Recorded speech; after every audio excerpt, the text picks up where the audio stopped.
And welcome, high school football fans. It's week 3 action, and welcome to tonight's broadcast of IHSA football on Hamilton County TV, presented by Logan Street Signs and Banners, celebrating over 26 years in the business.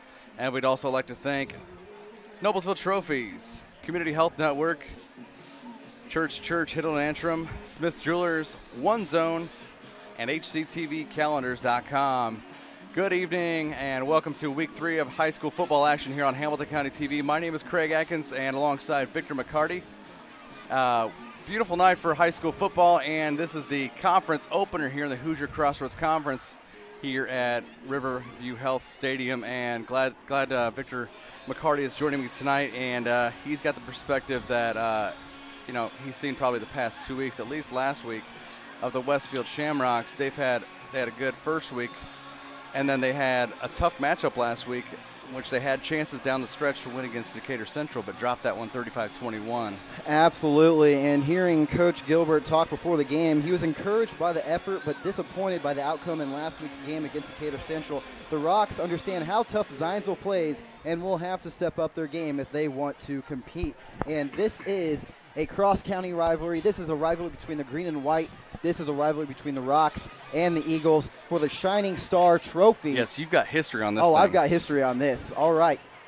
So, from 1998 to 2012, Westfield won this trophy once in 2006. But ever since 2013, the Rocks have won the Shining Star Trophy every year. So right now, with Coach Gilbert's reign over the Shamrocks, he is leading the charge against the Eagles, and they've had their number. Yeah, Westfield's been on the uprise. Obviously, everyone knows 2013, they were 4A state runner-up to Cathedral. Then 2016, yes. 5A state champions over perennial 5A powerhouse in Columbus East.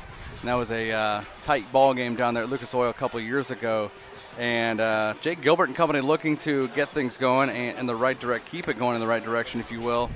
And Pat Echeverria and company at Zionsville, they do have a great thing going there. And being over in Boone County like that, they do go north when it comes to sectional time in 5A, and they play the schools like McCutcheon, Kokomo, just like they do in baseball.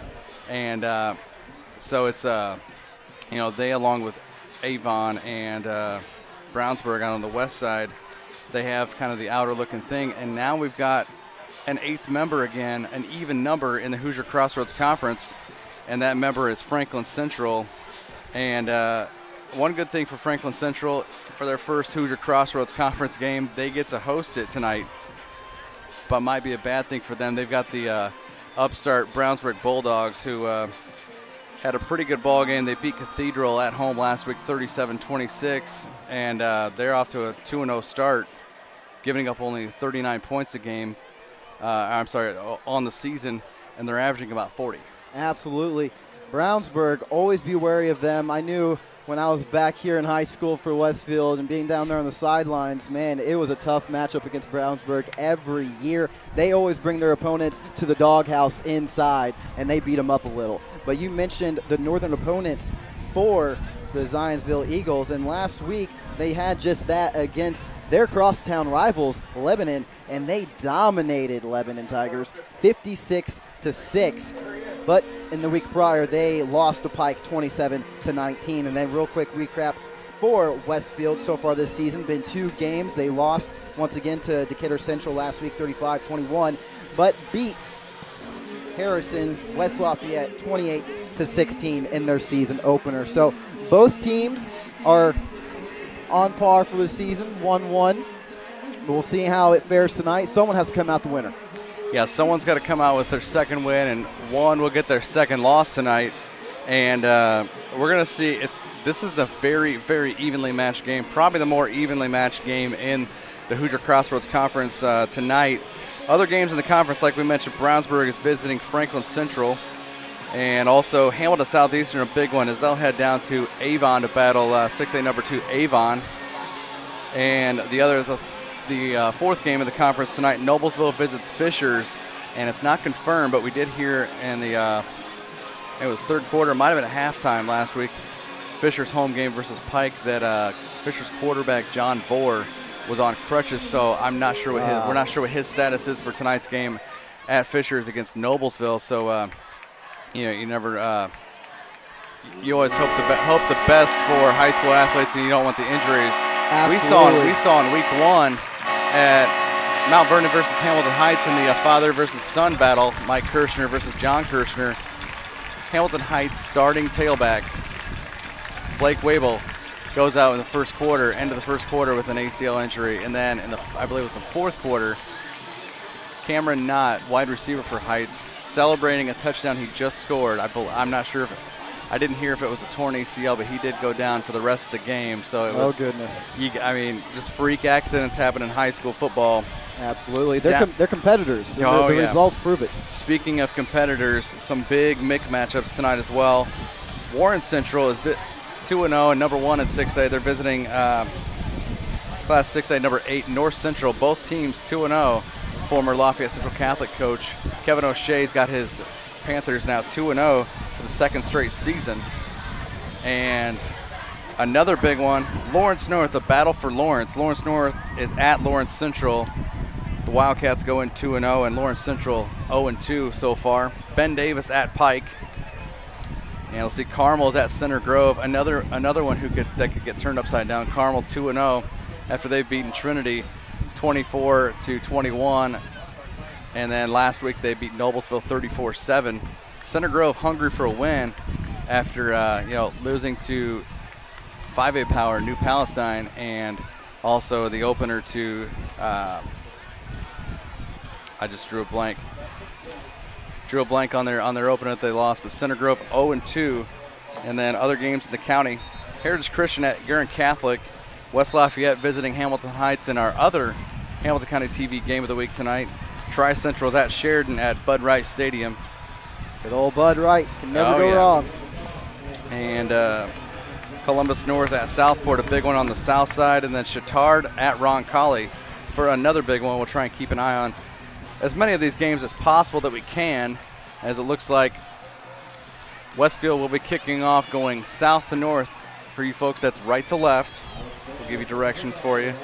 And real quick, before we get to this kickoff for the Shamrocks to the Eagles, I want to talk about my two victories, key plays of the game for the Shamrocks. After seeing them last week against Decatur Central, I have to say they got lucky on some possessions. So they have to make sure they are moving the ball and are smart with the ball. Simmons, being the quarterback for the Shamrocks, he is going to be the man that dictates where the ball goes tonight, and he cannot afford any mistakes. On the opposite end of the ball, the defense for the Eagles, they also have to dictate this game for Zionsville. Last week, they only allowed 6 points up on the board, and leading that charge for their defense was number 11, senior Thomas. 22 total tackles thus far this season, so that is a scary team in the white jerseys tonight. Speaking of, they're on offense first. Zionsville is going to be quarterback Josh Wagner. 2 games so far, 34-53 for 412 yards and 6 touchdowns with 1 pick. And he'll have in the pistol with him, that's Tommy Fawcett. He'll get the screen pass, 25, out to about the 28-yard line. And Fawcett, he right now has 202 yards on the season with 1 touchdown on the offensive side of the ball. Also look out for number 1, Hull, the senior. He has 3 touchdowns for the season in receiving and 157 yards. 7 yards on the pickup to Fawcett. In the pistol, and that's the way they'll go. Spread offense, and that one's picked off by number 25 of Westfield. That is Jeremiah Edwards. 2 plays and an interception, and Westfield has good field position to start their first drive in territory of. That was a smart maneuver by senior Edwards. As we watch this replay here, he had his eyes on the quarterback the whole way. He was making sure that ball was not going to get behind him to number 1, getting that pick and changing the ball on the side of the rocks. So Westfield in prime territory. They'll have the ball at the 37-yard line of Zionsville.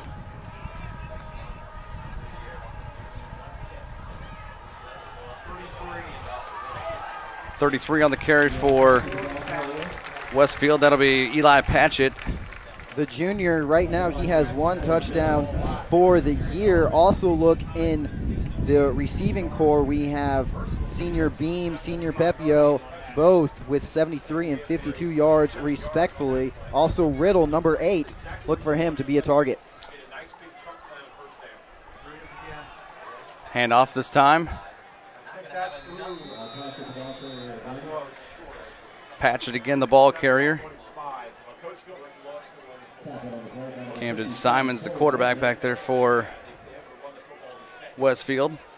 And Patchett right now, he has 66 yards on the season of rushing with 0 touchdowns. Surprised not to see Wynn out there right now, who has 177 rushing yards on the season. I did see him be in a play last week that could have banged him up. Back to pass, Simons going up over the top and just out of the odd reach hands of tight end number 88, Dane Wheeler. He's a big one out there. He looks bigger. He looks bigger than 5'10". As that first pass by Simons, actually, yeah, first pass incomplete, brings up 4th down and 1.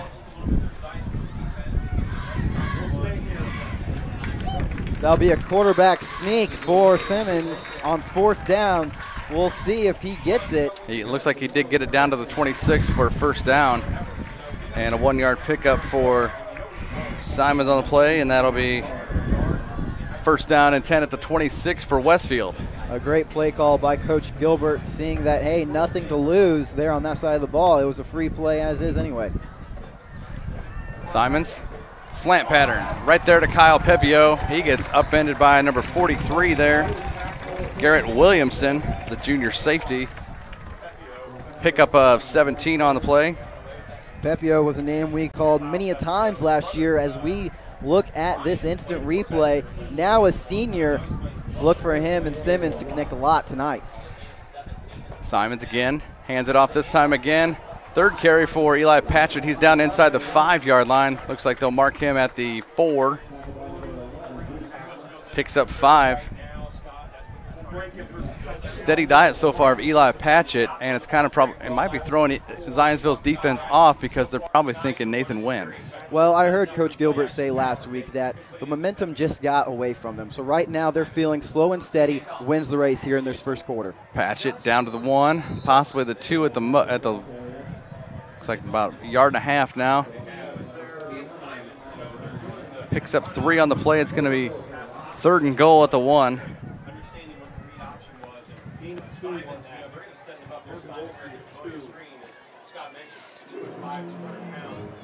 Third down and goal. About 2.5 minutes into this ball game. Simons, dotting the I for him. The tailback, Eli Patchett.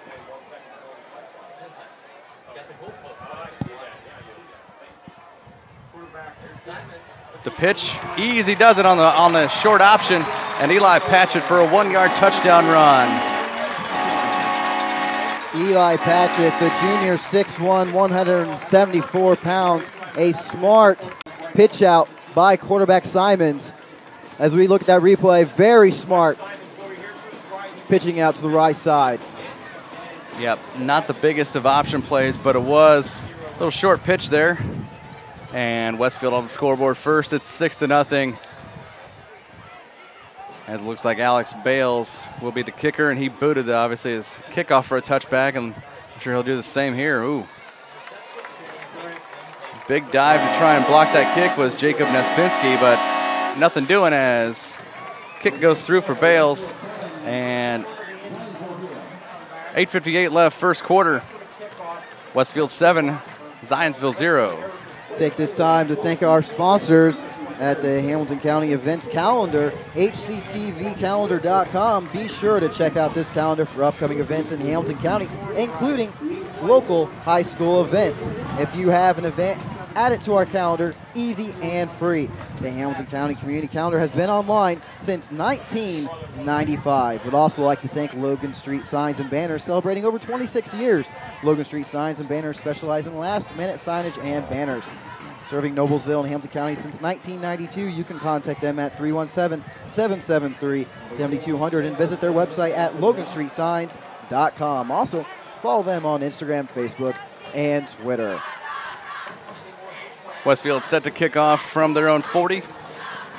3 minutes into this Hoosier Crossroads Conference opener. Craig Atkins with Victor McCarty.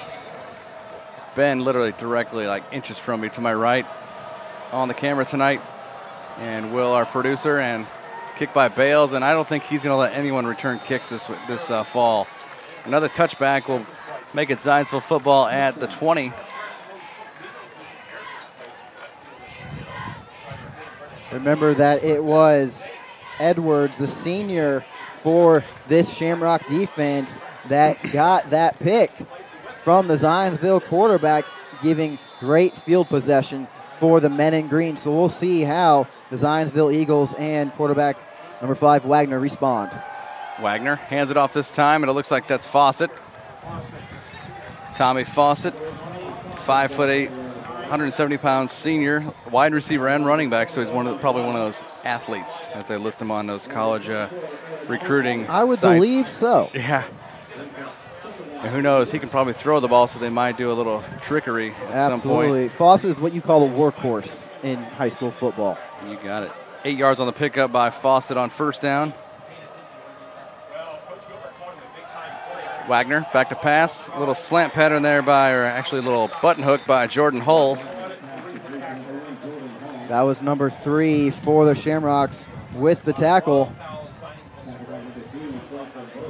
Franklin Bohannon, the senior, 6'1", 170 pounds, playing the defensive back position.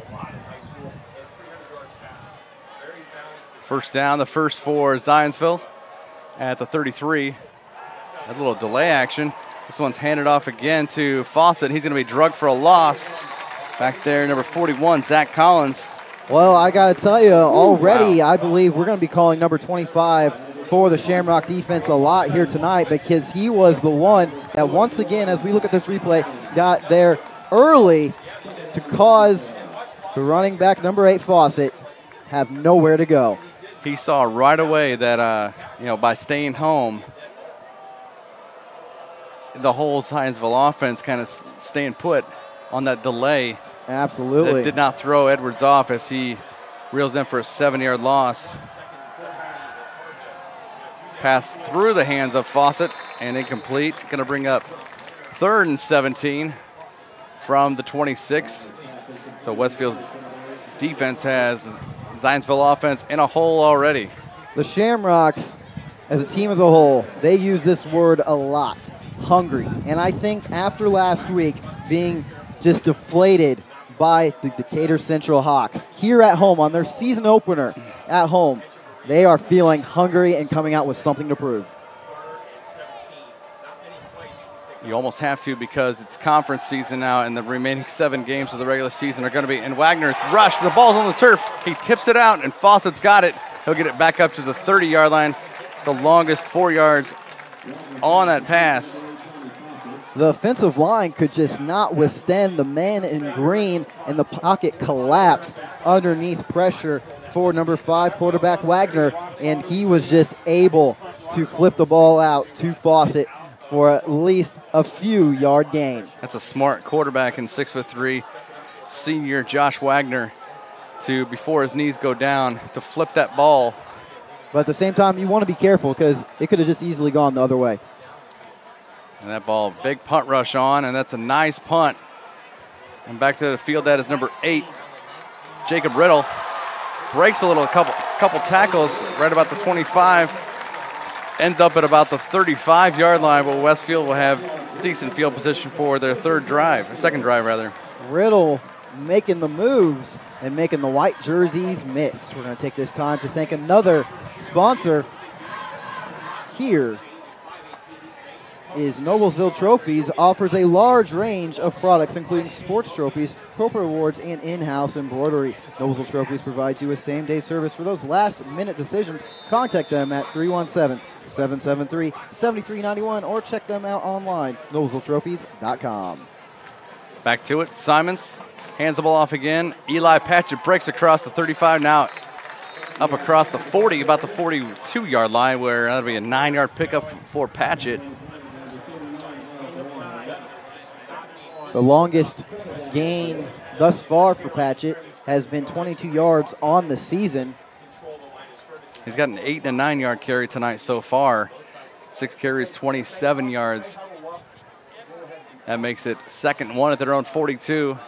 Spread formation. Simons fakes the handoff to Patchett, throws it, and going to be over Jacob Riddle, his wide receiver. Simons with a little too much wind-up and oomph to the ball, just missing his wide receiver. That brings up 3rd down and 1. Let's see what Coach Gilbert and company have up their sleeve for a 3rd down. Thus far, running the ball has seemed to work for them, but we'll see what happens here. Maybe another quarterback option. Have Patchett, a 6'1", 174-pound running back there as a junior. We'll see. We're at the midway point of the first quarter. We'll see what they've got. They're going to try and use as much of this play clock as possible. Make sure they've got the right decision out there. Little screen pass out to the left. That's Dane Wheeler, the tight end, and he's up to about the 45-yard line, where he's about a yard and a half beyond the sticks for a 1st down for Westfield. At this time last week with the Shamrocks versus the Hawks had already made a handful of mental mistakes, but against the Eagles, the Shamrocks cannot expect the same leniency, and they have to make sure they continue to move the ball. Indeed. 1st down and 10 at the 46. Simons inside screen to Dean Wheeler, breaks the tackle and up inside the 45 of Zionsville and down to the 42. That's a 12-yard pickup and another passing 1st down. That's the 3rd. I have to say, I think the Shamrocks, with Colts training camp being held in Westfield, might have taken a play out of the Colts playbook and looking more towards their tight ends now. That's going to be a motivational factor, having the pro franchise right in your backyard for training camp. Screen pass out there. That's number 32. Actually, is that Micah Hauser? Yes, 32. Micah Hauser, his brother Kobe Hauser, was quite the athlete for the past few years. Some big shoes to fill.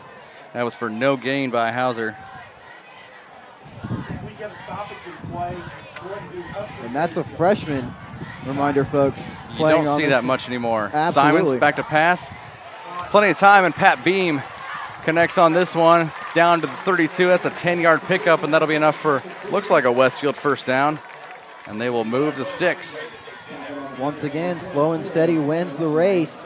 Shamrocks are looking very calm and having great composure inside the pocket, not letting this Zionsville defense rattle them from any edges.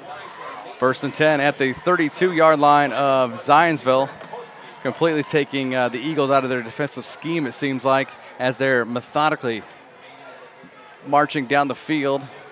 Simons with Patchett behind him. Hands the ball off to Patchett, and he'll face across, go 25, 20, 15, 10. Trying to find room inside the 5, and he goes out of bounds at about the 4-yard line where they'll mark him. And a big 28-yard pickup by Patchett. And does that match his season high? 28? As we look at the replay, that is actually past his season high. His season high is 22, so his now season high is 28. Whenever you play man defense. We may give it 29 as the scoreboard 29. Says. Give him a couple extra inches. Patchett, 3 more yards to his total, and he's in the end zone once again as Eli Patchett. You might as well celebrate. Give that man the ball. He says, feed me more, as we look at this instant replay.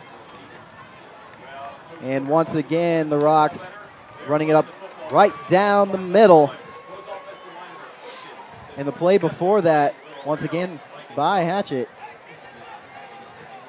He was able to make it happen by running up the middle. And when the Eagles play man-to-man defense, not zone, that is when you leave a man open.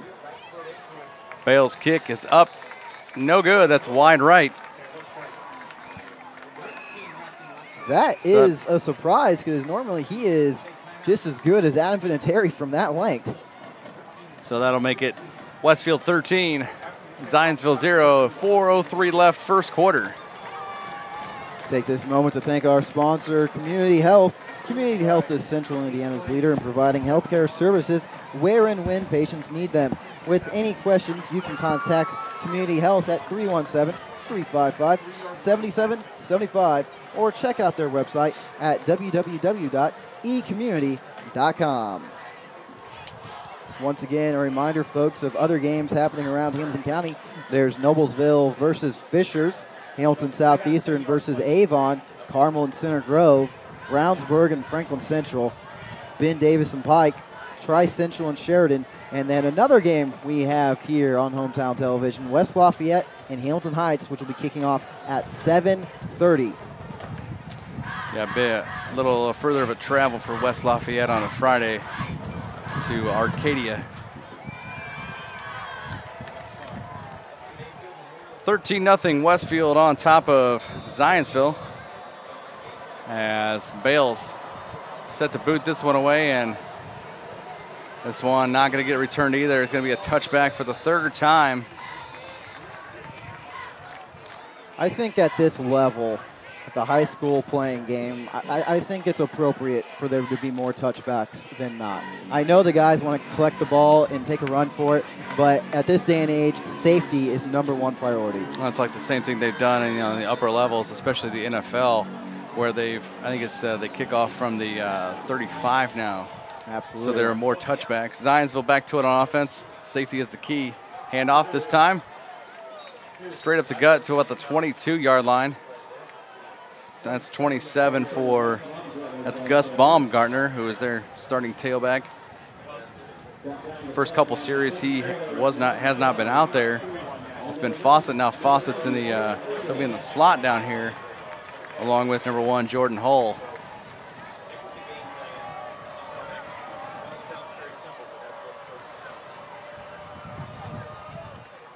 Defense Wagner coming out with an all-out blitz. Rushed on the play, and he's barely outside the tackles was Wagner, but on the play again, Zach Collins just about had a sack. He could have had a strip sack if he had to reach his arms or been able to reach his arms out. Absolutely. As we take a look at this replay, rush right down the middle. Number 41, you see, almost had the strip sack, but number 5, Wagner, was able to just get rid of the ball towards his wide receiver for an incomplete pass. That brings up 3rd down and 8. 3:26 left here, first quarter of play. Glad you joined us tonight. A beautiful Friday night here in week 3 as Westfield leading Zionsville 13-0. Baumgartner again tries to find room, breaks across the 25, and he'll dive up to about the 27. 5-yard pickup, bringing up 4th down and 3. A quick 4-and-out forced by the Shamrocks. We'll see what the Eagles look to do. They want to make sure they don't have their backs against the wall too early here in this game with just over 3 minutes to go in this first quarter. And Wagner in the offense going to stay out there. He's got 3 receivers to the far side, Hull to the near.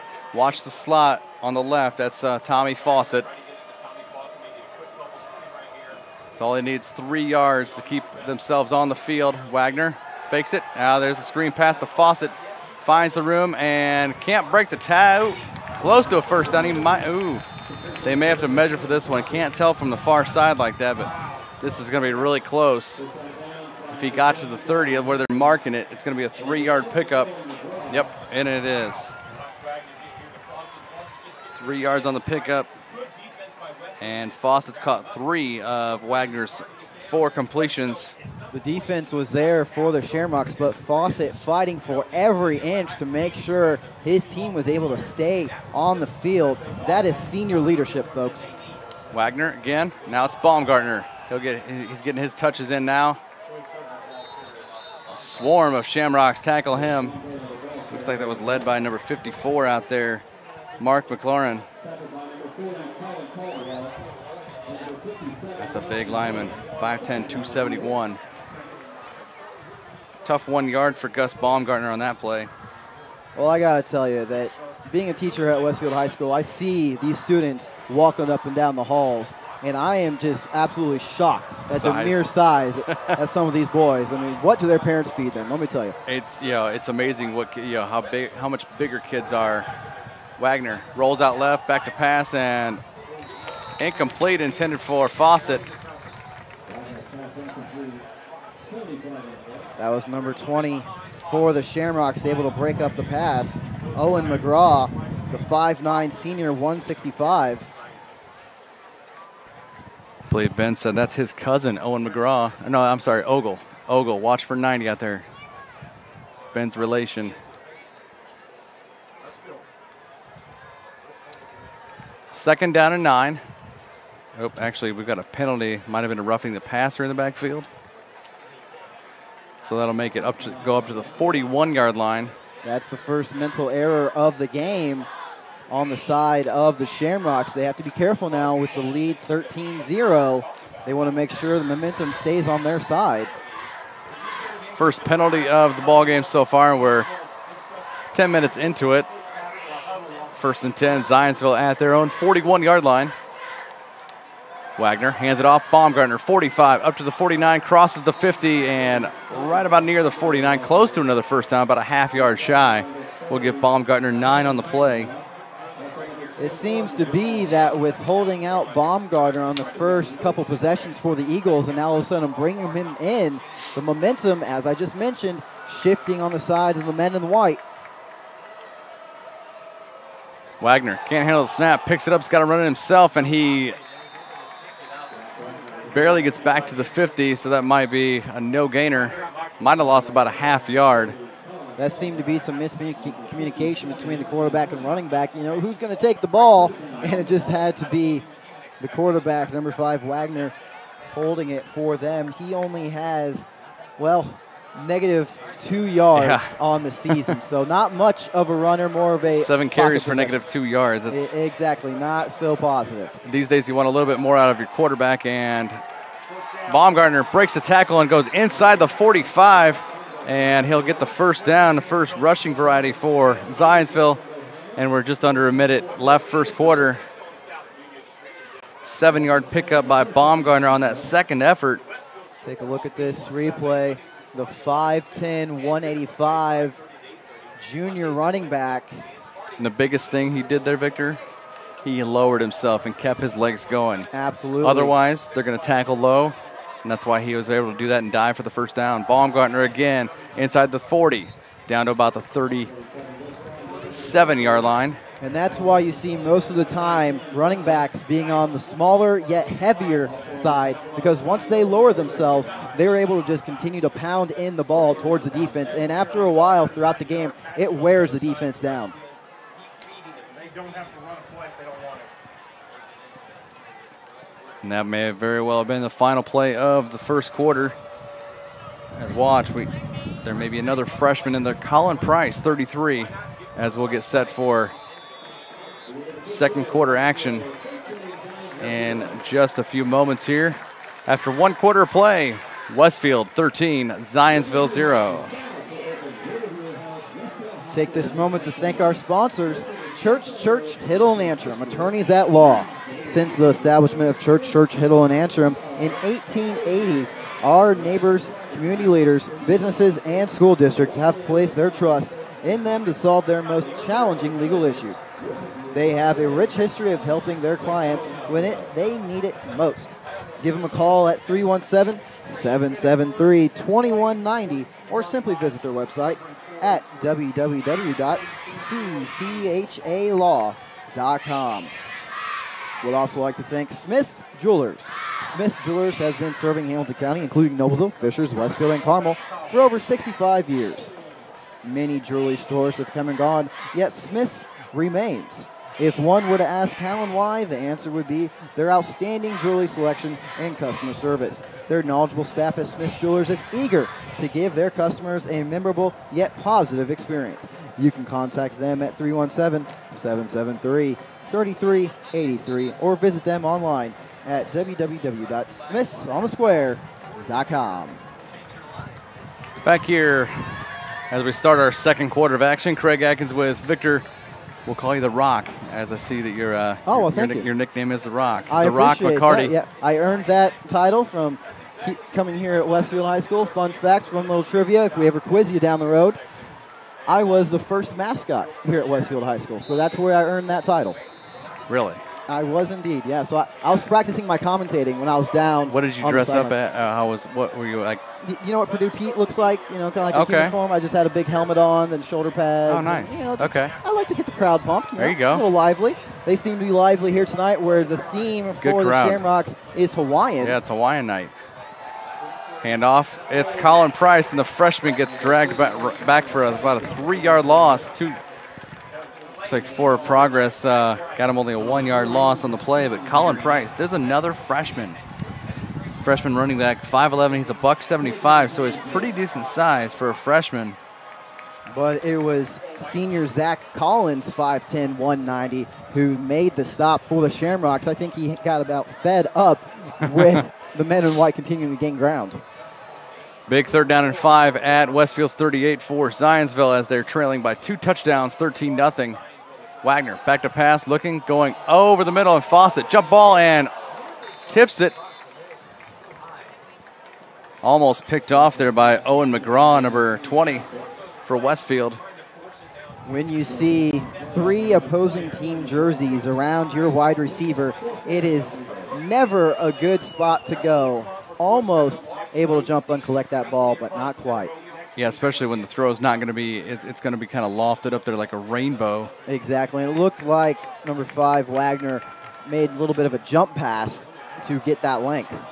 4th down and 5 at the 38 of Westfield. Zionsville going for it. Fawcett zigs in motion. He'll be inside. He gets set. Now Wagner back to pass, throwing, and just in front of Jordan Hall, number 1. And that's going to be a turnover on downs. Westfield will have the ball in pretty decent field position at their own 38. Absolutely. Some quick scoring updates. We have Carmel versus Center Grove. Center Grove leads the Greyhounds 7-0. And then the Fishers Tigers lead the Noblesville Millers 3-0. Those are the only score updates we have thus far here tonight. But remember, we also have coming up on Hometown Television, West Lafayette and Hamilton Heights, which just started a few minutes ago. So be sure to check out that game as well. Westfield back on the offensive side at their own 38. Spread formation. He's got Patchett back there. And the pistol to his left is Simons. And when you're up 13-0, you have a little bit of wiggle room. You can try and see what you can do with the passing game now. You've started your rushing game, and that's it. You open up with your rushing game, set up your passing game. So we'll see what.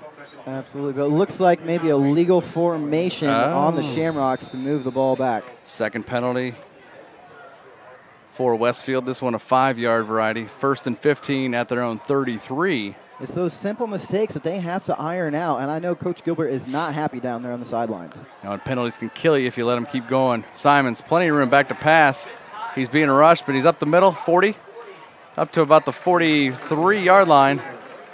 Picks up 10, would have been a 1st down, but if it weren't for that 5-yard penalty, so a 10-yard pickup by Simons. Absolutely, but a great job by Simons, who has 37 rushing yards on the season. So not so mobile that he runs it every play, but just enough to be able to maneuver the ball out of the pocket and get a positive gain. 2nd down and 5 at the 43. Simons again in the pistol. Plenty of time. 10 seconds left on the play clock. They switch it up a little bit. 3 receivers near. Looks like might be beamed to the far. Handoff. Patchett finding room, breaks off right tackle and gets up to the 46, but there's a flag coming out of the backfield from the referee. Whenever it's in the backfield, that's usually an indication that it's going to be holding, and it is indeed. So the Rocks, once again, shooting themselves in the foot and maneuver the ball backwards. Yep. And let's see, I'm not 10-yard penalty, but that may be a spot foul.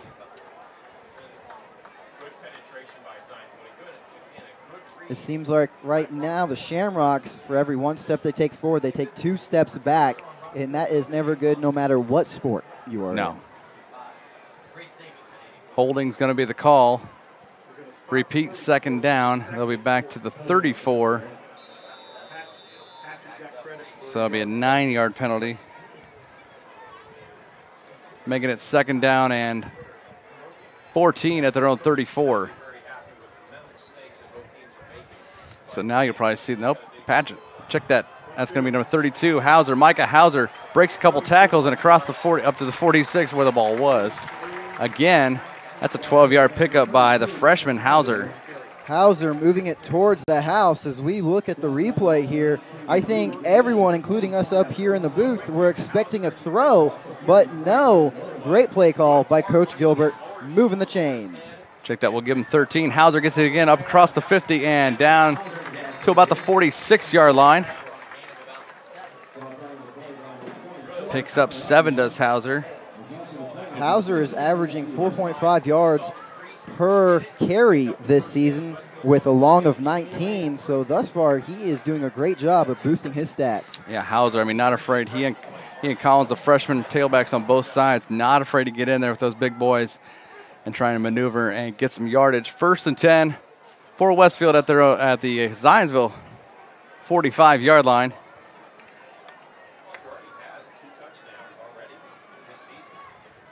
Simons fakes it, keeps it himself, and he's now inside the 40, down to about the 37, 36-yard line. Picks up close to 8 yards to Simons. That's the trickiness of the quarterback option, able to hand it off to a great running back who the defense has not been able to stop thus far. But then again, if you have a quarterback who is maneuverable on his feet, able to get outside the pocket, that can be deadly as well. Moving the chains, only 1 yard to go for another first down. Looks like about 1.5 yards. They'll give him 9 on the carry. We'll give him 9 there too. 3 carries, 20 yards for Simons. And the pistol again. This time it's Hauser with him. Now he's going to go long up the right sideline, and Pat Beam in double coverage. That was number 4, Will Veit, 5'9", 150 pounds. The junior cornerback for the Zionsville Eagles, getting just in there to break up the pass. Brings up 3rd down and 1 at the 37. We'll see if the men in green play it safe with 1 to go. Simons hands it off to Micah Hauser. He's inside the 35 to about the 33. Picks up 3 yards and another Westfield first down. So he's got 3 carries, 23 yards for the freshman. And that's 4 rushing first downs for Westfield. Well, sometimes it's better to be safe than sorry. And right now the Shamrocks, they are playing the safe game, and it seems to be working for them.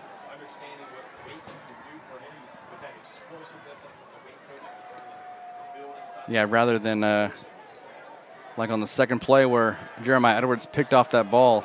Absolutely.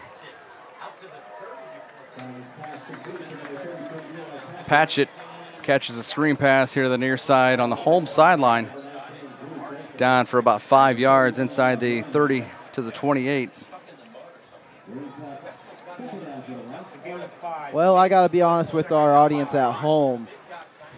Right now, it's a little humid up here. Yeah, we're feeling a little breeze. It's beautiful, but I'm feeling humid. the heat. Yeah. Humidity is going to get back up in the next 4 or 5 days here in central Indiana, so we're not done with summer weather yet. I can only imagine what the guys are feeling down there. That's on 77, the left tackle, I think. Looks like going to be a 5-yard procedure penalty. Bringing it back to 2nd down and 10 at the 33. Third. That was number 77, Ross Craig, the junior, 6'2", 250 pounds. Offensive lineman.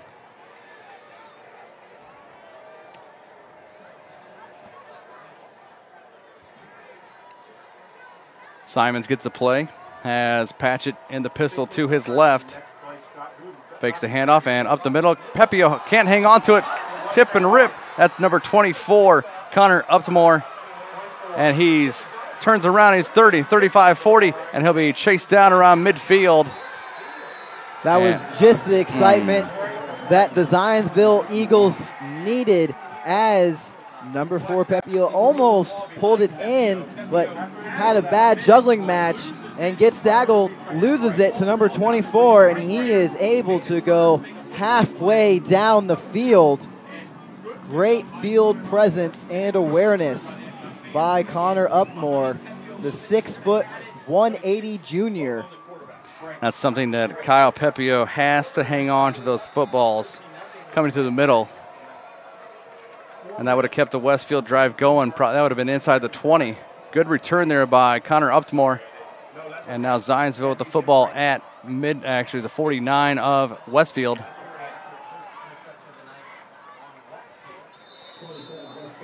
Baumgartner carries for about 4 yards on this play. And if something's working, you might as well stick with it. They probably could have stuck with the running game the rest of that drive. Absolutely, but they found themselves behind the original line of scrimmage, and they had to try to dig themselves out of a hole, and were just stopped by the defense. Second down, Wagner back to pass through the hands, actually right on the hands of 85, the tight end, Joel DeCourcy. He's a big one, 6'5", 240. And that was number 24, Kriskovich, as well as 41, Zach Collins, for the Shamrocks, able to break up that pass. And you might make you wonder if DeCourcy will play basketball, or if he does play basketball. I don't recognize him so far if he plays basketball for Sean Busick in the winter. Well, what do they talk about in basketball? Keep your hands up. Keep your hands up. Wide open. Third down. Baumgartner gets the handoff. He gets inside the 45 and might have gotten the 44 for a tough 1 yard pickup. And that'll make it 4th down and 5 as he gets one. The Eagles have only made one punt thus far in the game. They've been going for it every other 4th down. And this is the only drive of the 4 so far that they haven't had to start the drive at the 20 after a touchback on a Bales kick. Big 4th down and 5 at the Westfield 44. Glad you've joined us tonight. Beautiful night. Still a little humid. Breeze is blowing. Craig Atkins with Victor the Rock McCarty. Baumgartner with the carry. Up 40, 35. Down inside. Taken down at about the 30-yard line. That was a great job by the Zionsville offensive line, able to create that gap for Baumgartner to run it right up the middle. As we look at this replay, the men in green playing zone defense, not able to account for the man in back.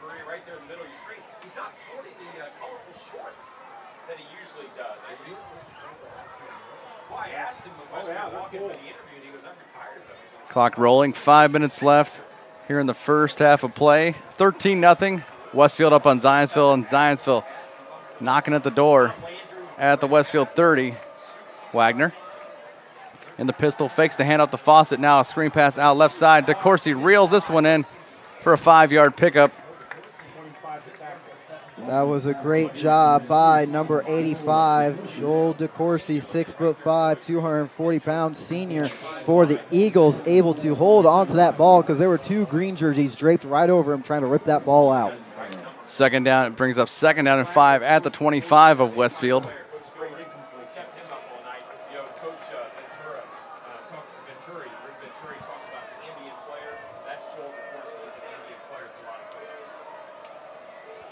Wagner with Fawcett in the pistol, hands it off to Fawcett this time, now 20. Gets down to about the pile, pushing him down to about the 13-yard line, maybe 14. It takes the whole defensive line to stop his forward progression. They'll mark him down, Fawcett technically, quote, down at the 14-yard line as the pile stopped right there. Here's a replay, and watch this pile go.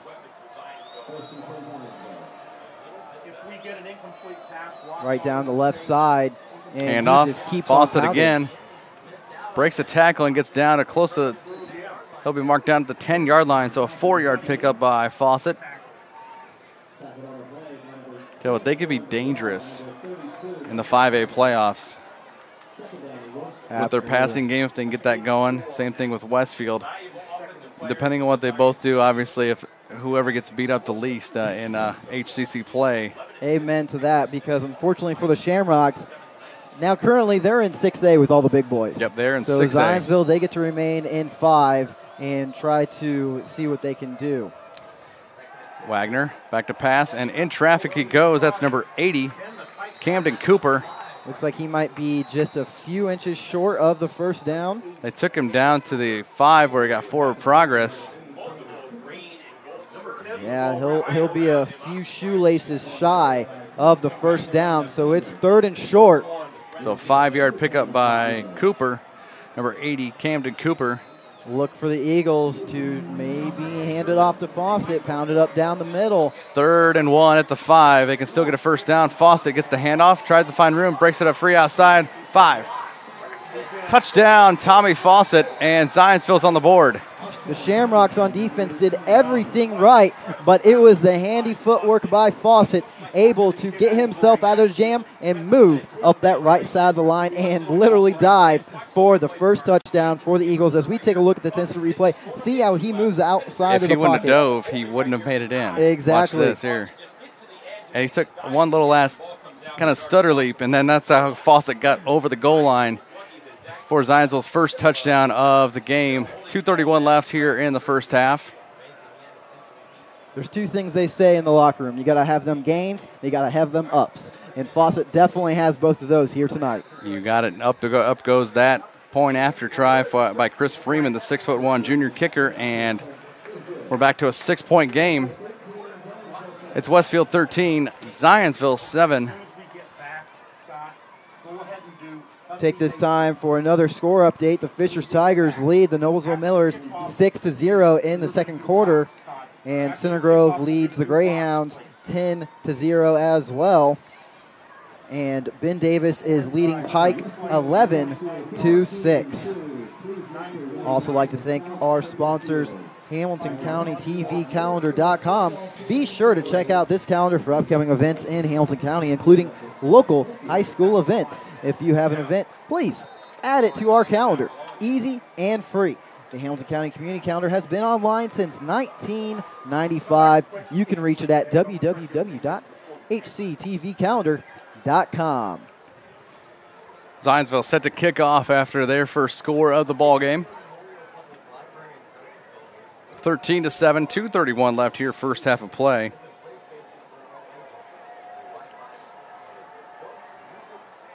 As Freeman set the kickoff from his own 40. Back to receive this kick, if I can see the numbers, looks like 20. Owen McGraw on the far side. And picking up to the near, I think that's, if you can pick out that number. The near returner. Doesn't matter, this one's going to the back of the end zone for a touchback once again. Both these kickers have big feet on their legs. Well, once again, I have to mention, I believe ever since Adam Vinatieri came to town, I think a lot of these high school teams have been looking at improving their kicker position, and more often than not, they will look at their high school soccer teams to pull a guy over that has a big boot. I know they definitely did that when I was back here in high school. They had a great field goal kicker. Westfield honestly has a great many years of having good kickers. 1st and 10, Westfield. A lot of high schools are doing that. And actually, my high school, my alma mater, Concord, up in the northern part of the state. Oh, yes. They first play of the drive, that's Patchett carrying the ball for about 3 yards. They've, I would say, since probably past 15, 16 years, they've gone to the soccer team, and it's always been the keeper, the goalie. The keeper, yeah. Well, the keeper, I mean, he's always wanting to get out and be on the field, and he gets his chance. He punts and they place kick, and it seemed to work. And the kid's name was Josh Gorbel, Gorball.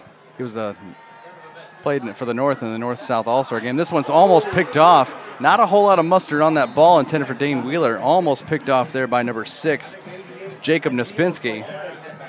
Well, you saw Simons hesitate just long enough for number 6, Jacob, 6'2", 170 senior, able to get right in front of that ball. You have to be quicker than that to get that ball out and get that completion. Yeah, if you'd have had a little bit of better break on the ball, we may have seen a pick 6 and a possible tie score. Trips bunch off to the left and far side, and Simons will keep it himself. 25, breaks up to about the 31-yard line, picks up 8 yards, and that's going to be enough for a first down for Westfield. And that's once again a great job by Simons to be able to continue to move the chains when he sees no options available. Any of the wide receivers covered by those white jerseys, able to maneuver it right down the middle. But honestly, you have to give the unsung heroes of the game, the offensive linemen, always the props of being able to create that hole.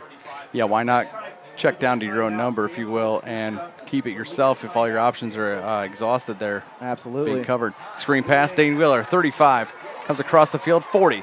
Up near the 45, and a big pass play from Dane Wheeler from the 31 up to the 45 for a 14-yard pickup and a first down. Dane Wheeler, as we look at this instant replay, able to break 1 tackle and 2 tackles, and 3 tackles finally brings him down. Simons again back to pass, looking to make a move, flushes out, and drops a yard there as he's brought down there by, if I catch the number there, 93. The Shamrocks now playing hurry up, but they Anthony will Scott. burn their first timeout. They were losing time on the clock, and they want to make sure they're able to continue to move down the field. We'll take this timeout. Opportunity to thank our sponsors, Logan Street Signs and Banners. Logan Street Signs and Banners, celebrating over 26 years. Logan Street Signs and Banners specialize in last-minute signage and banners, serving Noblesville and Hampton County since 1992. You can contact them at 317-773-7200 and visit their website at www.loganstreetsigns.com. You may also follow them on Instagram, Facebook, and Twitter. Also like to take this opportunity to thank Noblesville Trophies. Noblesville Trophies offers a large range of products, including sports trophies, corporate awards, and in-house embroidery. Noblesville Trophies provides you with same-day service for those last-minute decisions. Contact them at 317-773-7391 or check them out online at www.noblesvilletrophies.com. You may also follow them on Facebook and Twitter. Back to it out of the timeout. 1:01 left here in the first half of play.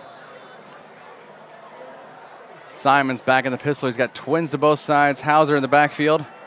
Looking, and wide open is number 8 for Westfield. That's Jacob Riddle. He gets down inside the 35. A huge pickup. 19-yard pickup on the play.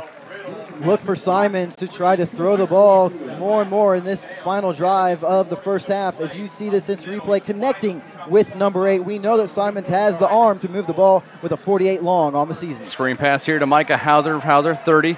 Down inside the 30 to about the 27 for a 7-yard pickup. Hauser's second catch of the night.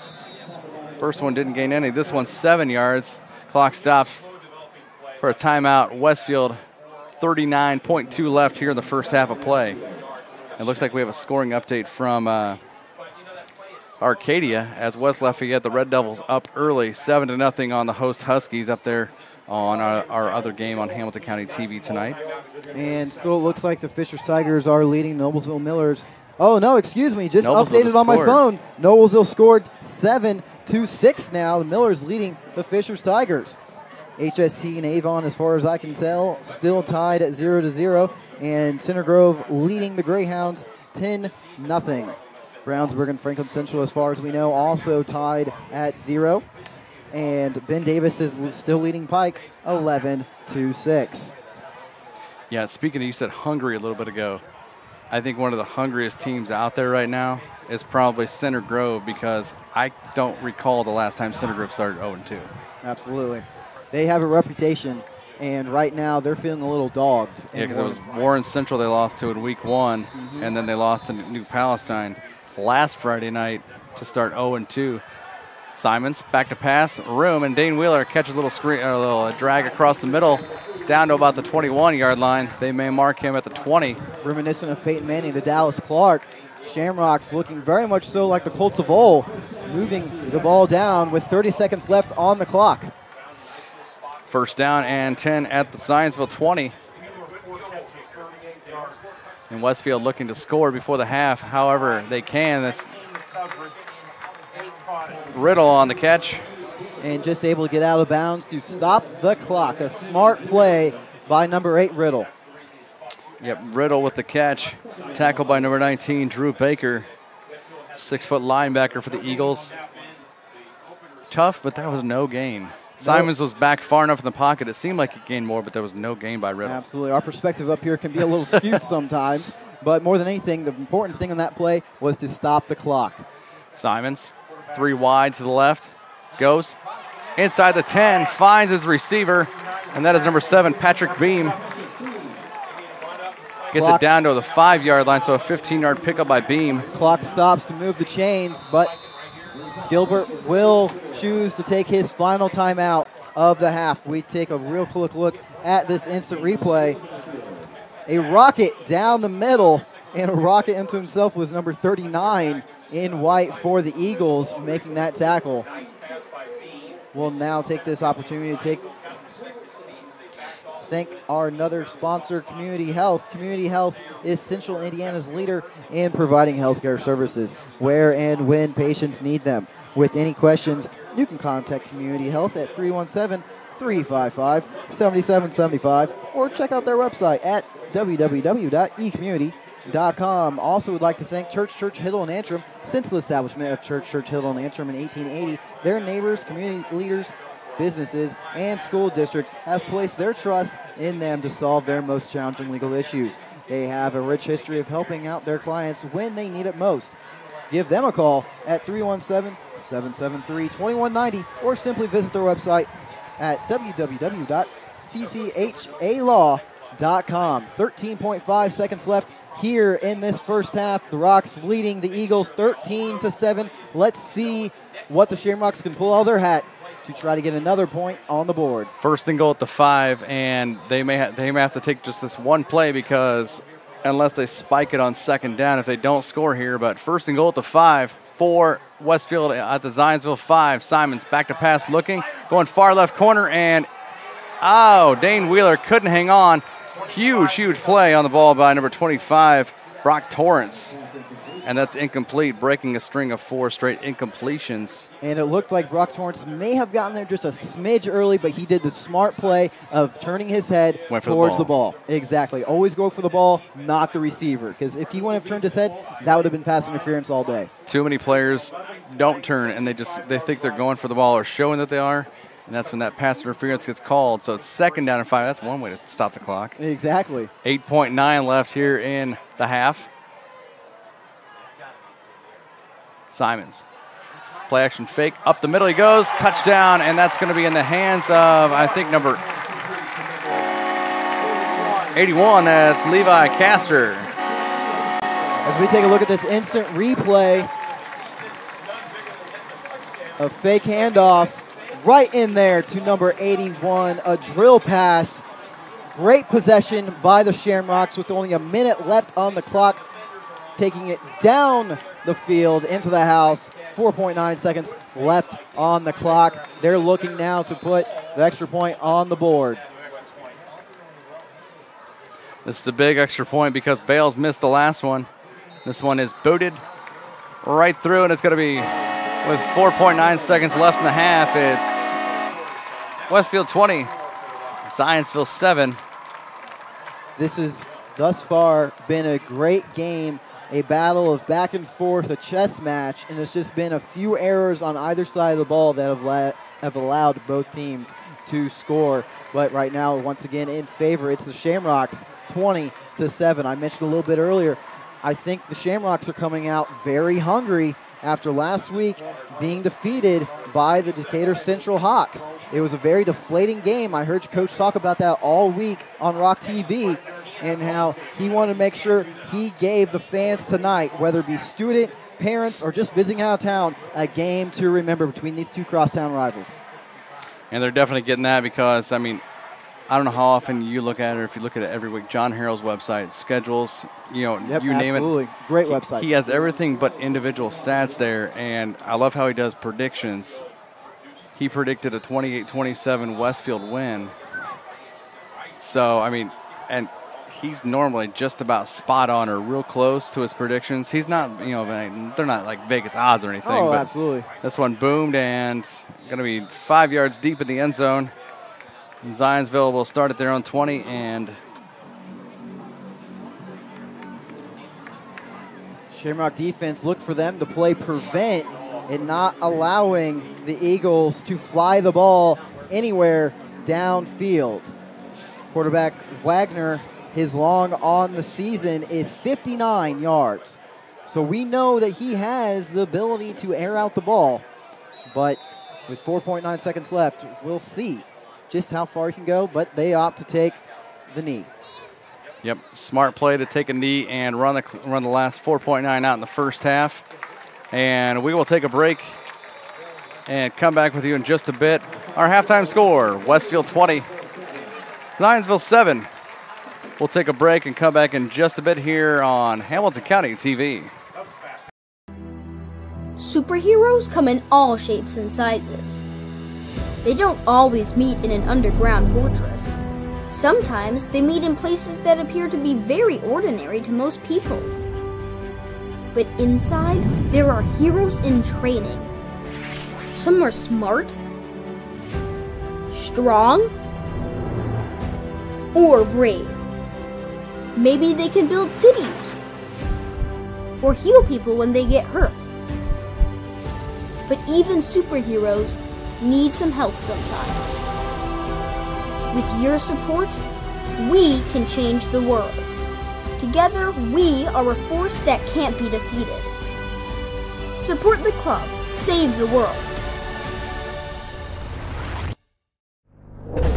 Support your local superheroes and donate now to the Boys and Girls Club of Noblesville at bgcni.org.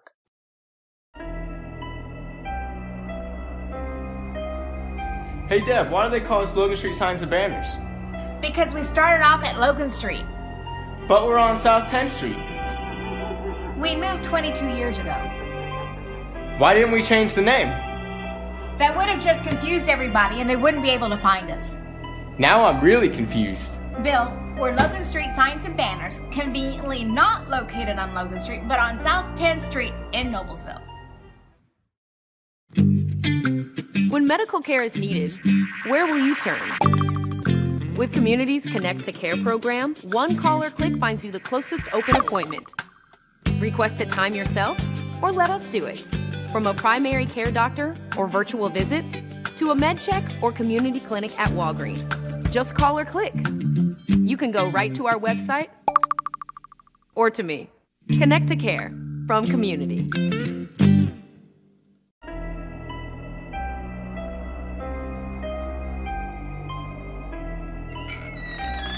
Can I help you?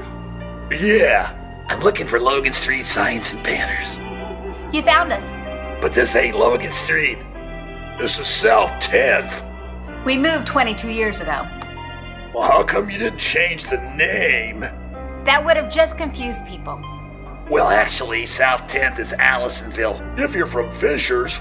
Well, before that it was 37A, and before that it was State Road 37. So you're telling me that Logan Street Signs and Banners isn't on Logan Street anymore? It's actually on South 10th. That's Allisonville and Fishers. And before that, it was 37A and 37? So you got that straight? Logan Street Signs and Banners conveniently not located on Logan Street, but rather South 10th Street in Noblesville. Exactly. Can I help you? Yeah, I'd like to order a hamburger, fries, salt, maybe a large vanilla shake. This is a trophy shop, can't you tell? You got carry out? Everything that you need, we have here at the shop. Very unique. You order today, carry out tonight. That's our version of carry out. All right, I'll take one of everything. Well, that may take a little longer. We'll have it for you tomorrow night. I'll be back tomorrow to pick it up.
It's a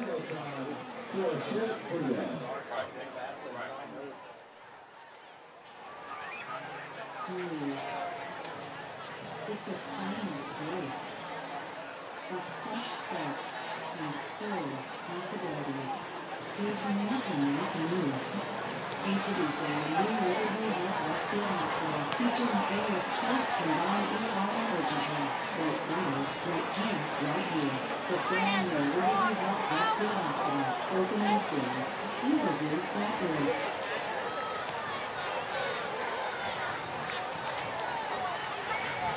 Once again, thank you to Westfield's Riverview Hospital.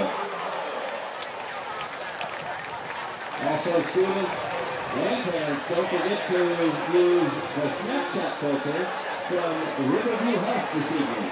There is a Snapchat filter from Riverview Health Hospital.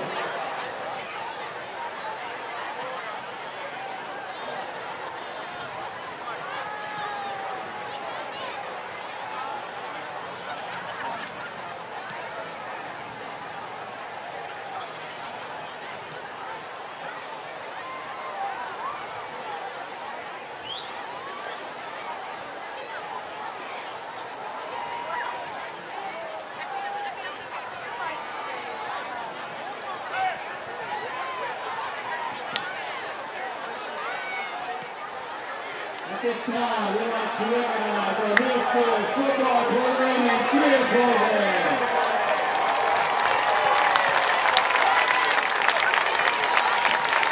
The 8th grade football team is currently 3-0, and the 7th grade football team is currently 3-0.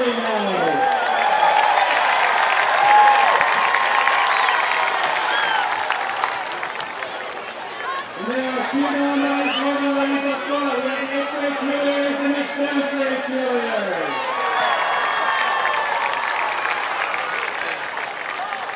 The future of Westfield cheer and Westfield football standing right now. Let's give them an applause.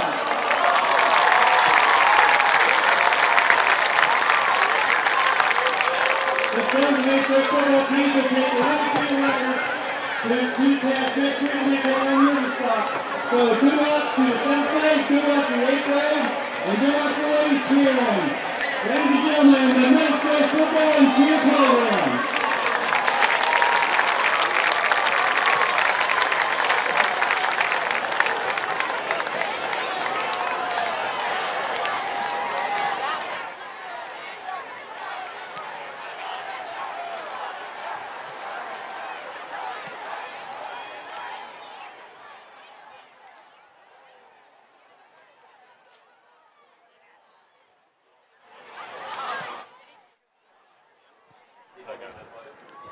We're back here live at Riverview Health Stadium in Westfield. Halftime. It's Westfield 20, Zionsville 7. Craig Atkins with Victor "The Rock" McCarty.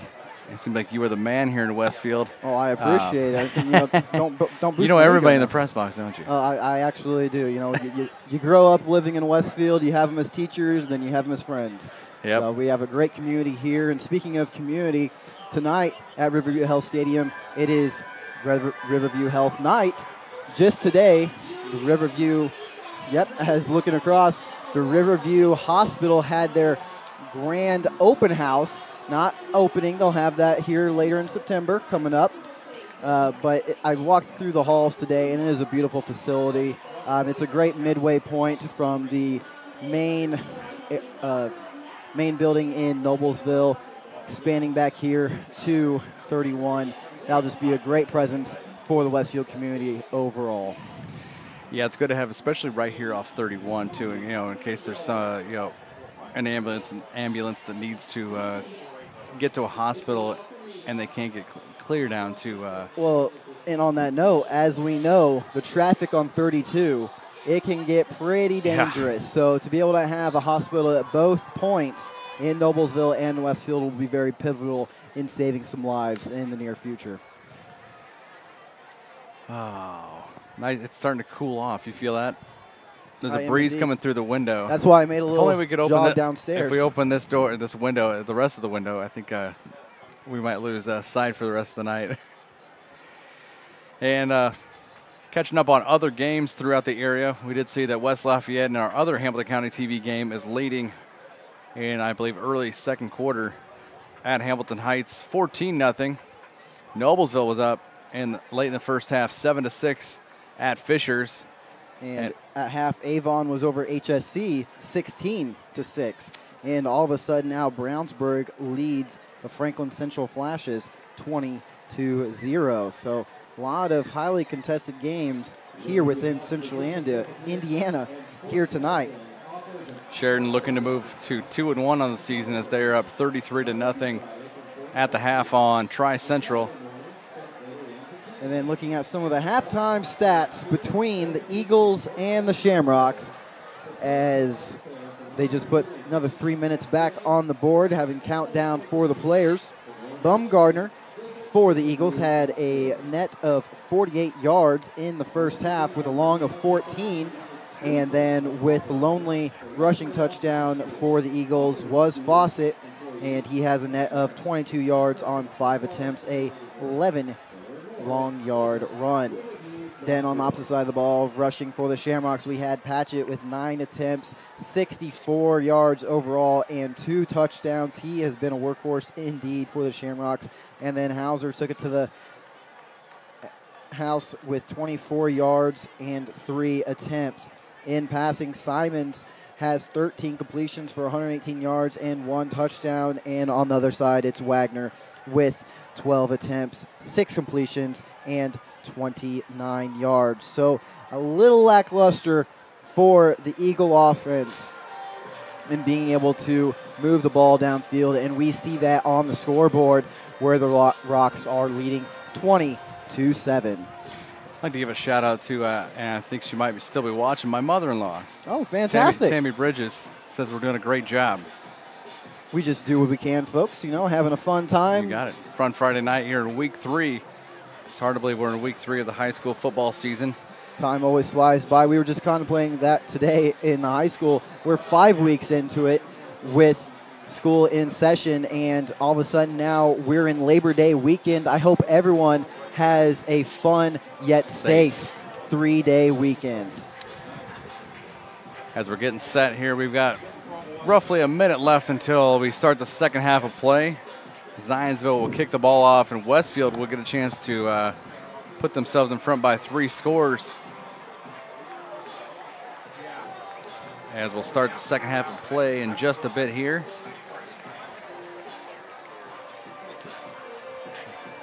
Couldn't have asked for, I thought that the clouds that were starting to come overhead before the game, thought they were going to drop some rain on us, possibly a thunderstorm, but they went ahead and moved north and then kept going and gave us a beautiful night for football.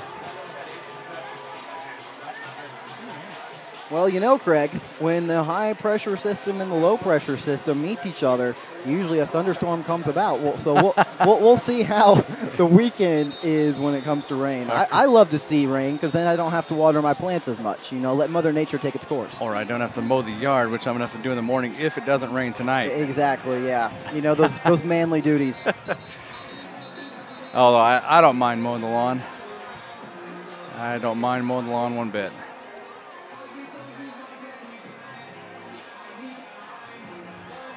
As we're getting ready for the second half of play. Beautiful night here in Westfield, Indiana. Riverview Health Stadium. Westfield 20, Zionsville 7 as we're getting ready for second half action.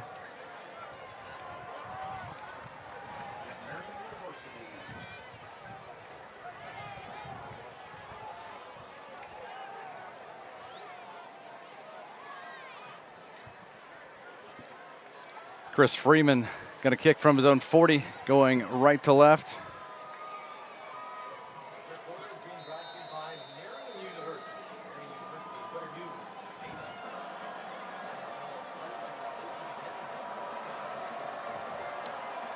Zionsville elected to receive in the first half. That didn't bid them too farewell because they got picked off in their first possession.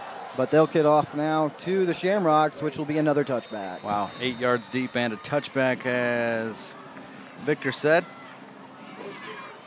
Westfield starts at their own 20 for their first drive of the third quarter. I'm intrigued to see where the Shamrocks come out of the gate here in the second half as they did in the first. They were slow and steady, wins the race, but now with having the lead 20-7, they might continue that pattern. If it's not broke, why fix it? 9 carries, 62 yards on the ground for Eli Patchett and 2 rushing touchdowns. But it's at a pretty decent night through the air so far. Thrown 16 passes. He's completed to 7 different receivers, has Camden Simons. Handoff this time, it's Eli Patchett up across the 25. Gets near the 27-yard line, a nice solid 7-yard pickup for him there. After the handoff, that was a great cut right down the middle to his right, able to jig-jag a defender, make a miss, and get some yards. Pickup of 8 they give him, and Patchett again, up across 30 now, finds room, breaks tackles, 35, up near the 40, across to the 42-yard line. He picks up 14. Oh, I'd love to see the instant replay there. Breaking tackles and breaking ankles are the Shamrocks, number 33, moving the ball. And here we go with the replay as Patchett breaks 1, 2. It looked like he may have broken more there, but he found his way for a 14-yard pickup. His second longest run of the night, 1st and 10 at the 42. And off again to Camden Simon keeps it across the 45 up to the 48, picks up 6. Fooled me. I thought Patchett had that ball. Absolutely, yeah. The Shamrocks are on track, and they are full steam ahead, moving down the chains, making quick game of this possession. Only not even a minute and a half has passed. Up near midfield to the 48, 6-yard pickup for a 2nd and 4 at their own 48. Westfield confident on offense. Eli Patchett now across the 50 down to the 45. He's taken down at about the 44, check that 43-yard line, so a 9-yard pickup. That was a fantastic job by Patchett, able to carve up the defensive line and just maneuver. Once again, I feel like he's favoring the right side of the field here tonight, and it is showing. Patchett with another 1st down for Westfield. Handoff again, 45. He might have gotten about a yard to the 40, from the 43 to 42. Defense changes out some players with this fast-paced offense right now. That is a good maneuver by the Eagles. Changing of the guard, get some fresh feet out there, even though we just came out from halftime. Once again, the Shamrocks are moving very fast. 2nd down and 9. Tough 1-yard pickup by Patchett there. He'll get a break as Micah Hauser now in the backfield. And that's huge confidence in a coach, too. He's got a freshman out there as his 2nd-string tailback.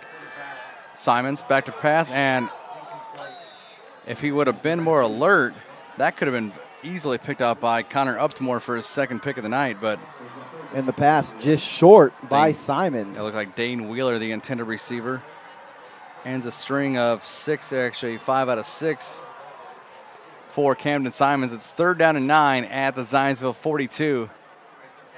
And if you're Westfield, you'd hate to spoil a drive that you've been running the ball so well. Absolutely. To have to turn the ball over, but it's 3rd and 9. 2.5 minutes into the second half. Simons back to pass, looking, sideline, and complete into the hands of number 8, Jacob Riddle. He's down inside the 35. Great field awareness once more by Riddle as we look at this instant replay. Picked up 8. Quarterback looks downfield and then to his right, and Riddle is right there for the completion to get out of bounds. So it's a big they're going to call it 10 yards for a 1st down on the catch by Riddle. Moving the chains, and the Shamrocks have 2 lined up on the far side, 1 on the near, 1 in the back. Picked up 9. Camden Simons keeps it himself, 30, 25. Breaks free left side and gets down to about the 20-yard line. Simon says, "Excuse me, boys, don't mind me. I'm just going to take it myself and get a 1st down and more." Continuing to move the chains, the Shamrocks coming out of the gate, guns blazing here in this second half. Picks up 14 yards to Simons. First and 10 at the 19 of Zionsville. Making a statement on this drive. Screen pass just short of the hands of Kyle Pepio. And that was number 6, Jacob Nesbitsky, 6'2", 170-pound senior cornerback for the Eagles. Draped himself all over the intended receiver.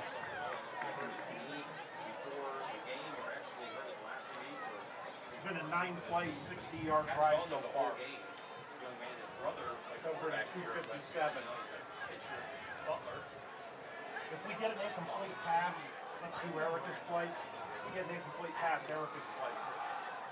Hauser this time breaks the tackle, and now he's inside the 20 to the 10. Down near the 9-yard line. A huge run by Micah Hauser.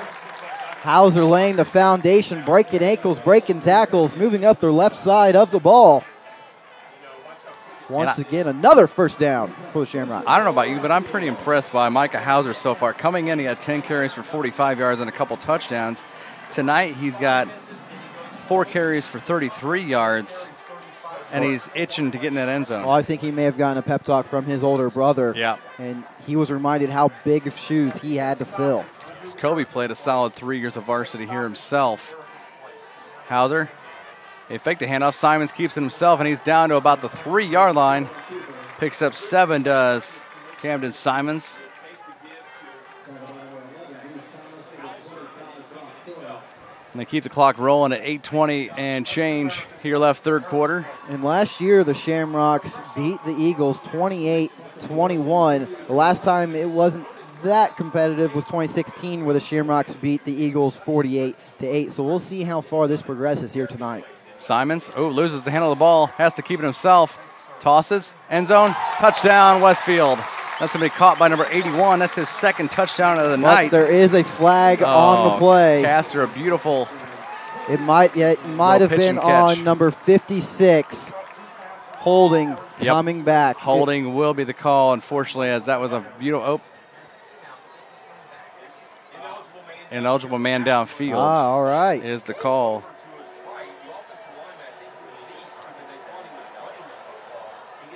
So that brings it back from the 3. Sometimes you make nothing into something.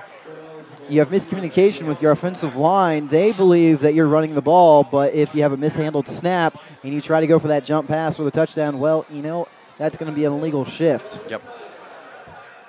What looked to be an automatic audible as he made a decision on the fly. Simons, nice pass, but it's going to be a 5-yard penalty, the 5th of the night for Westfield. They're back at the 8. Second and goal at the 8.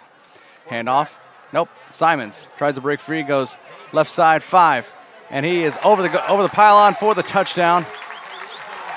8 yards out by Camden Simons. A great job by junior quarterback Simons, number 13, getting lucky on his 3rd touchdown of the season. 3rd touchdown of the season, and he's having a pretty good night on the ground so far. His 9th carry gets him his 3rd touchdown. Check that 2nd touchdown run of the season. I was just about to correct myself, so thank you. This is what partners are for. Our score 26-7 before the Bales point after attempt. And they're doing everything they can to try and get in and block that PAT, but nothing doing as that makes the score. Westfield 27, Zionsville 7. I may not be good with numbers, but you know who is? Smith's Jewelers, who have the best diamond carats around. Smith's Jewelers has been serving Hamilton County, including Noblesville, Fishers, Westfield, and Carmel, for over 65 years. Many jewelry stores have come and gone, yet Smith's remains. If one were to ask how and why, the answer would be their outstanding jewelry selection and customer service. The knowledgeable staff at Smith's Jewelers is eager to give their customers a memorable and positive experience. You can contact them at 317-773-3383 or visit them online at www.smithsonthesquare.com. One more sponsor update we have from One Zone. Commerce Connected. One Zone, a Hamilton County Chamber of Commerce that was formed in 2015 with the merger of the Carmel and Fishers Chambers. One Zone serves the business community as a commerce connector, convener, stronger voice, and significant presence, and business advocate in an ever-changing marketplace. With One Zone, businesses get organization that reaches across municipal boundaries just the way business does, to deliver more impact and more opportunities more efficiently. With 1,300 members, One Zone ranks as the 4th largest chamber of commerce in Indiana. 5 minutes left, third quarter. Fishers regains the lead on Noblesville. As a kick by Bales winds up being a touchback.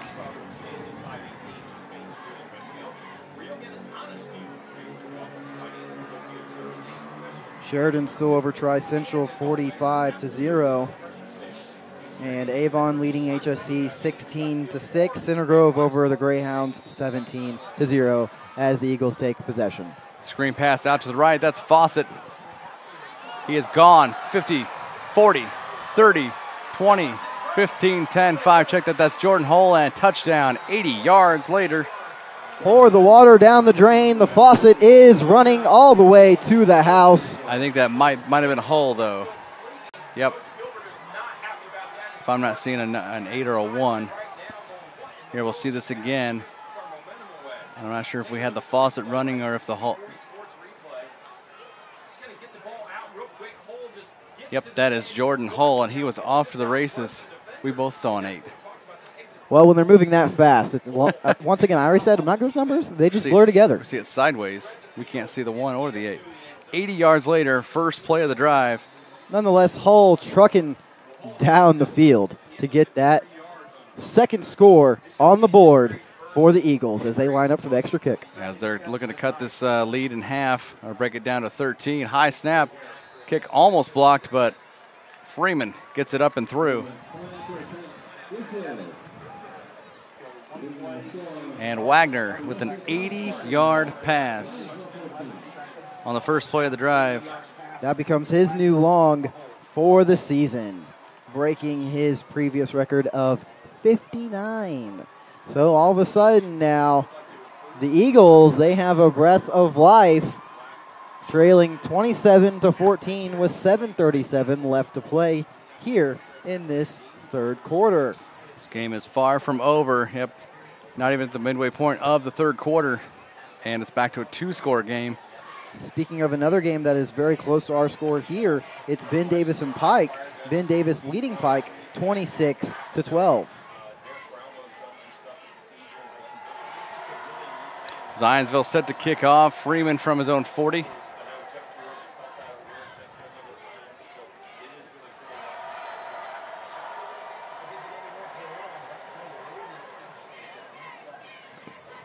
Looks like 21 Griffin Pope and 20 Owen McGraw are the returners for Westfield as Freeman gets set to kick off.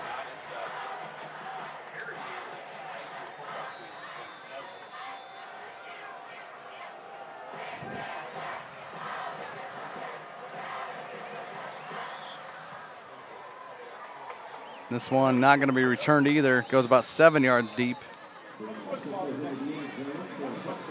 Take this quick moment to thank our sponsors at the Hamilton County TV Calendar.com, HCTVCalendar.com. Be sure to check out this calendar for upcoming events in Hamilton County, including all of our local high school events. If you have an event, add it to our calendar. It's easy. It's free. Come on, you want to make sure you're informed. The Hamilton County Community Calendar has been online since 1995. Once again, that is www.hctvcalendar.com. Westfield back to it. 1st and 10 at their own 20-yard line. As they're trying to get Zionsville back on their heels. Patchett this time carries the ball up for about a 7-yard pickup. Patchett keeps swinging and moving the ball down the field. He is only 3 yards shy, of a first down.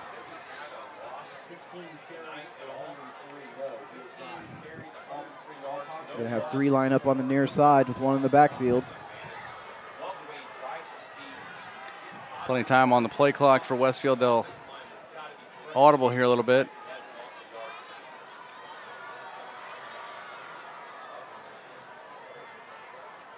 Simons hands it off again to Patchett. Patchett finding room, keeps his leg running. 30, 35, up near the 37-yard line. He'll pick up 10 and get another Westfield rushing first down, their 5th of the third quarter, 10th rushing. He broke a handful of tackles on that drive. If he wouldn't have ran into his own man, number 8, Riddle, he might have had a few more yards of gain. But a great job of slicing and dicing down his favorite right side of the field. You know, he may have, I think he surpassed Nathan Wynn, and he solidified himself as the starting tailback as of right now. He surpassed Wynn's marks for 2 games at 177 yards. He's got a $125 through 15 carries so far, and he'll get up to about the 42 for 5 more. So Patchett having a great night on the ground. He's got a couple touchdowns on the ground, both those in the first quarter to boot. And that was number 51, Sam Kidwell, with the tackle. 2nd and 5 at their own 42-yard line. Twins off to the far left, and Jacob Riddle here to the near. Patchett hands it off, or gets the handoff, 45, 50, down to the Zionsville 45. 13-yard pickup, and Patchett keeps rolling. Little slick and a trick and up the right with this instant replay. Dodge 1 tackle, makes that 3, 4, 5. The front 4 of Zionsville's defense kind of bit. They all kind of stemmed inward. They pinched inward. He found a crease between the tackle and the guard on the right side and found himself for 13 yards and another Westfield first down. Simons, screen pass. Patchett catches, oh, nope, looks like it hit the turf. They're calling it incomplete. Fans below us on here on the Westfield side not having it. Well, I was about to mention the offensive lineman for the Shamrocks, who did a great job of opening up the pocket for Patchett to get that great yard gain, but they sort of fell asleep on that last play and allowing the men in white to charge right through and collapse the pocket. Brings up 2nd and 10 at the Zionsville 45. Camden Simons back to pass. A screen pass in the hands and out of Dane Wheeler. And that becomes an incomplete pass. That seemed just like deja vu. The white jerseys not being blocked on the line, being allowed to get right through to quarterback Simons, and the ball dropped by the wide receiver. Big 3rd down and 10 at the 45 of Zionsville. Hauser back there in the backfield with Simons. Still 12 seconds on the play clock. They'll change it up here.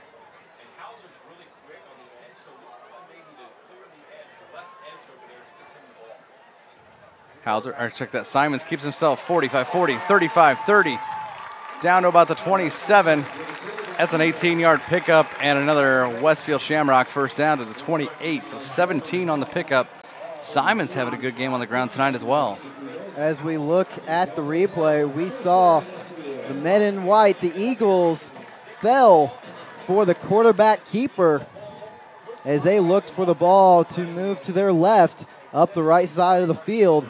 And it was Simons getting that first down. 10 carries, 78 yards for Simons. Hauser keeps it again down to the inside the 15 to about the 13-yard line. He picks up 14. Hauser just tripped up, but he gets another Shamrock first down, continuing to move the chains with 5:04 left to play in this third quarter. Shamrocks continue to move full steam ahead. Hauser keeps it, tries to find the outside. He gets to about the 7. Hauser breaks the first tackle, but it was indeed number 6, Jacob Naspinski, the 6'2", 170 senior cornerback, able to make that great open field tackle, get him just by the shoelaces and prevent that another Shamrock touchdown. 6 carries, 54 yards. Do the math. Micah Hauser is having a whale of a night. 9 yards a carry. He'll get it again here. Gets down. It's nope, that's Simons, 5. Gets to about the 3-yard line before he's knocked out of bounds. Another trick play by the Shamrocks. You said do the math, and I have to apologize. I always tell my students to go to another teacher to help them out with their math homework. You know, history is more my speed. There you go. Historically, no, I'm just kidding. Might have been a 4-yard pickup down to the 3-yard line for Simons as he kept the ball. Well, historically speaking, the Shamrocks have been great at first and goal here tonight, but we have Simons, the quarterback for the Shamrocks, down on the field for a breather. Hopefully he is not too hurt for the home team. He has been the workhorse and the leader for this young squad. 11 carries, 82 yards for Simons.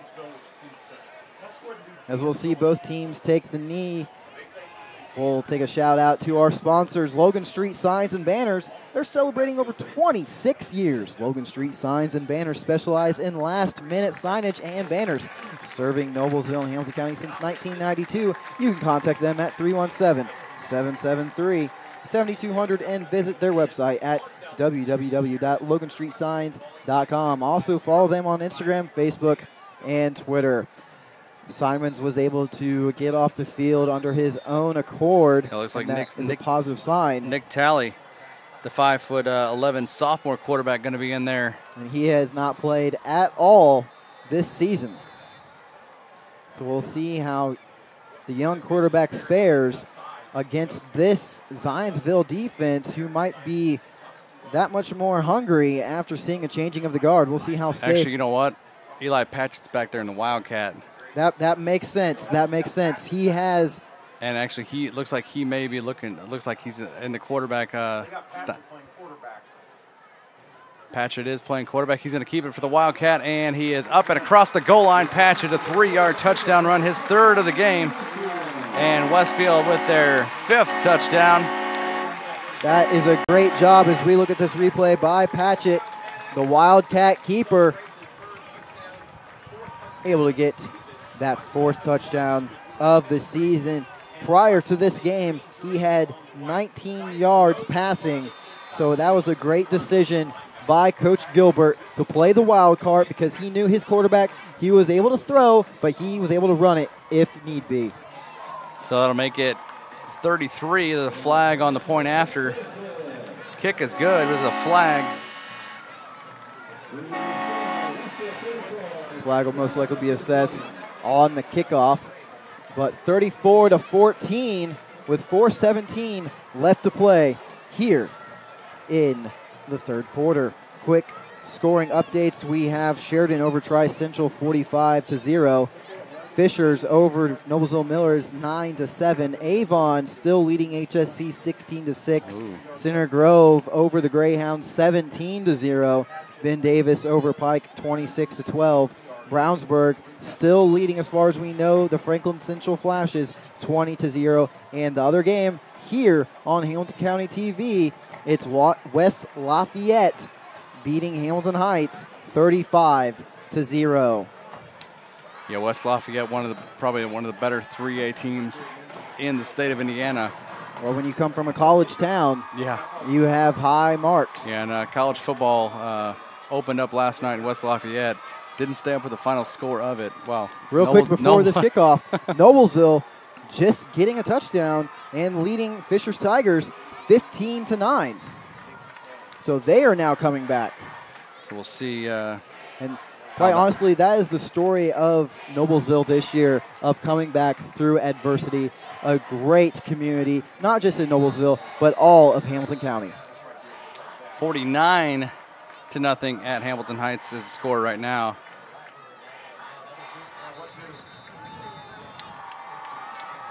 Let's see if we can find how Noblesville got themselves the lead. While you do that, we'll thank our sponsors, Noblesville Trophies. Noblesville Trophies offers a large range of products, including sports trophies, corporate awards, and in-house embroidery. Noblesville Trophies provides you with same-day service for those last-minute decisions. Contact them at 317-773-7391 or check them out online, www.noblesvilletrophies.com. And the verdict was an 85-yard pick six by Noblesville DB Zach Groover. Wow. With a 2-point conversion. This time on the carry, it's Baumgartner. First down, a big carry. He rumbles off to the right. Almost had a replay of their last possession. Right. Shamrocks able to just tie him up by his shoelaces, but it seems like defense is the name of the game for Fishers versus Noblesville with that pick six. Man, that is amazing. Yeah, pick six, and Noblesville got a 2-point conversion to take a 15-9 lead. Completion on the play there. Jordan Hull reels that one in. And once again, speaking of Noblesville, the Rocks will be on the road next week for the crosstown rivalry between the Millers and Shamrocks. The battle for 32, that is always a game you don't want to miss. Last year, the Shamrocks forced overtime to beat the Millers here inside Riverview Stadium. That game was electric. And the other big game in the county next week in HCC play is going to be the Mudsock, as Southeastern and Fishers tangle for their for the Mudsock. It'll be, I believe, the 12th version of that, as they split back into two schools in 2006-07 school year. Absolutely. The battle for the jungle is always one exciting game as well. They really get intense with their powder puff as well. I have seen the cuts and bruises. Picked off right there, playing center field is number 20 of Westfield, Owen McGraw. Miscommunication between number 5 and number 20 for the Eagles. We look at this replay. Number 5 just undershoots his receiver. It was my mistake. Number 80 for the Eagles, just coming up short. Camden Cooper, 5'11", 165 junior. And the interception for the Rocks. So second Westfield, of the game. A big interception, a sliding interception by McGraw. Call it safe, and they will come back on offense with number 13, Simons, leading the charge once again. Not that they wouldn't have wanted to use him, but Tally didn't have to be used. Simons back to pass, across the middle. Jacob Riddle, and 2 flags fly in. That's going to be a late hit. Yeah, it looked like number 11, Deuce Thomas, the leading tackler for Zionsville, got in there. Look at this replay. Riddle caught the ball. Yep, coming in there just late. It was actually number 39, Reinheimer. He has 21 tackles on the season coming into this game. The senior, being a leader on that team, he has to know better than to make a late hit, and that is a very costly mistake for the Eagles, who are trying to fly their way back into this game. Yeah, 6'1", 210-pound senior Alec Reinheimer. The senior's got to know that. You can't be doing anything like that. Cause a penalty. This time the handoff, is that Nathan Wynn, or is that? That was number 36, Trevor Lickfeld. Lickfeld with his first carry of the night. And his first carry all season. Picks up 9, does Lickfeld,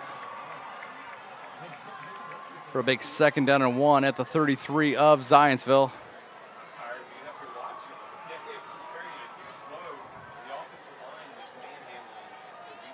Simons, play action fake, gets flushed out and has to throw it away. Caught by a Westfield coach on the sideline.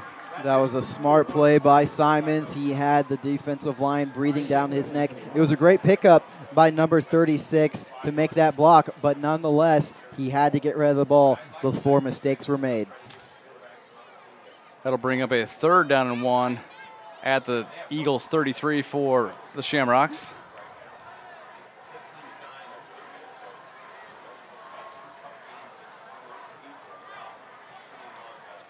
Simons hands the ball off. Lickfeld again inside the 30, down to about the 28, and that'll be a 1st down.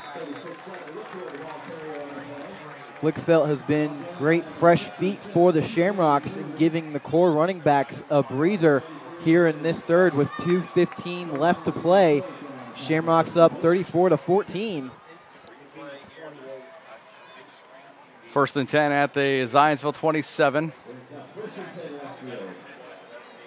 And it's 10 rushing 1st downs just in this 3rd quarter alone for Westfield. They're trying to grind out the clock as well as itch that score even more. Lickfeld again gets down, no gain there. That was number 93 for the Zionsville Eagles, able to make his way in for the stop. Anthony Scott, the 6', 265 senior defensive lineman. That's a big boy. He's going to stop you. Absolutely. Excuse me, Newton, but your laws of motion do not apply.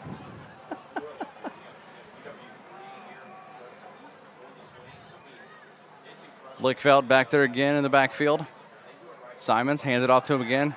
Gets inside the 30. Might get back to the 27 for no gain once again. And you touched on it with them continuously running the ball. That has been the theme of the night for them since the beginning of the first quarter. I said that patience was a virtue, and they have been able to say slow and steady wins the race, and that has proved beneficial for them tonight, and they have not gotten themselves into a hole like they did last week. I'm sure Coach Gilbert down on the sideline is very proud, as well as offensive coordinator Coach Wade being able to adjust his game plan from last week. They readjust the play. Simons with Lickfeld in the pistol. Twins left. Simons throws and screen pass in the flat to Jacob Riddle, number 8. He gets down inside the 20, close to a first down to 18. It's going to be about a yard shy. Riddle able to extend his wingspan out to collect that catch and bring it in. Hold tight as the defensive team was trying to strip that ball out, and they will indeed move the chains. And it looks like the Shamrocks will just let the ball. Nope, they're going to play. They will. Lickfeld runs it inside the 15 down to the 14. He'll go for a 4-yard pickup, and that will be the final play of the third quarter. Through 3 quarters, it's Westfield 34, Zionsville 14. Take this time to thank our sponsors, the Community Health Network. Community Health is Central Indiana's leader in providing healthcare services where and when patients need them. With any questions, you can contact Community Health at 317-355-7775 or check out their website at www.ecommunity.com. As well as like to thank Church Hiddle and Antrim, attorneys at law. Since the establishment of Church Hiddle and Antrim in 1880, our neighbors, community leaders, businesses, and school districts have placed their trust in them to solve the most challenging legal issues. They have a rich history of helping their clients when they need it most. Give them a call at 317-773-2190 for all your legal needs, or simply visit their website at www.cchalaw.com.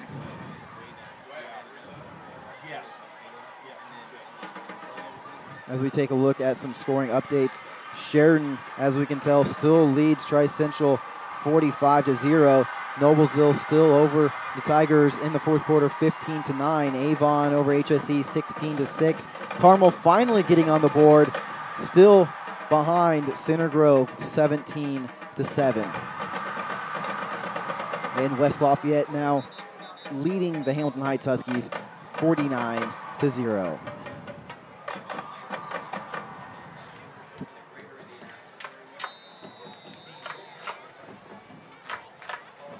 Second down and 6 to start our fourth quarter. Craig Atkins alongside Victor the Rock McCarty, and we are sweating it up a little bit here in the press box at Westfield. There might be a slight cool breeze tonight, but it's still a little warm up here. Well, I'm not feeling it, Craig. Handoff. I believe it's that Patchett. Yep, that's Lickfeld. Gets down from the 14 to about the 7-yard pickup. He's come in and contributed pretty nice so far.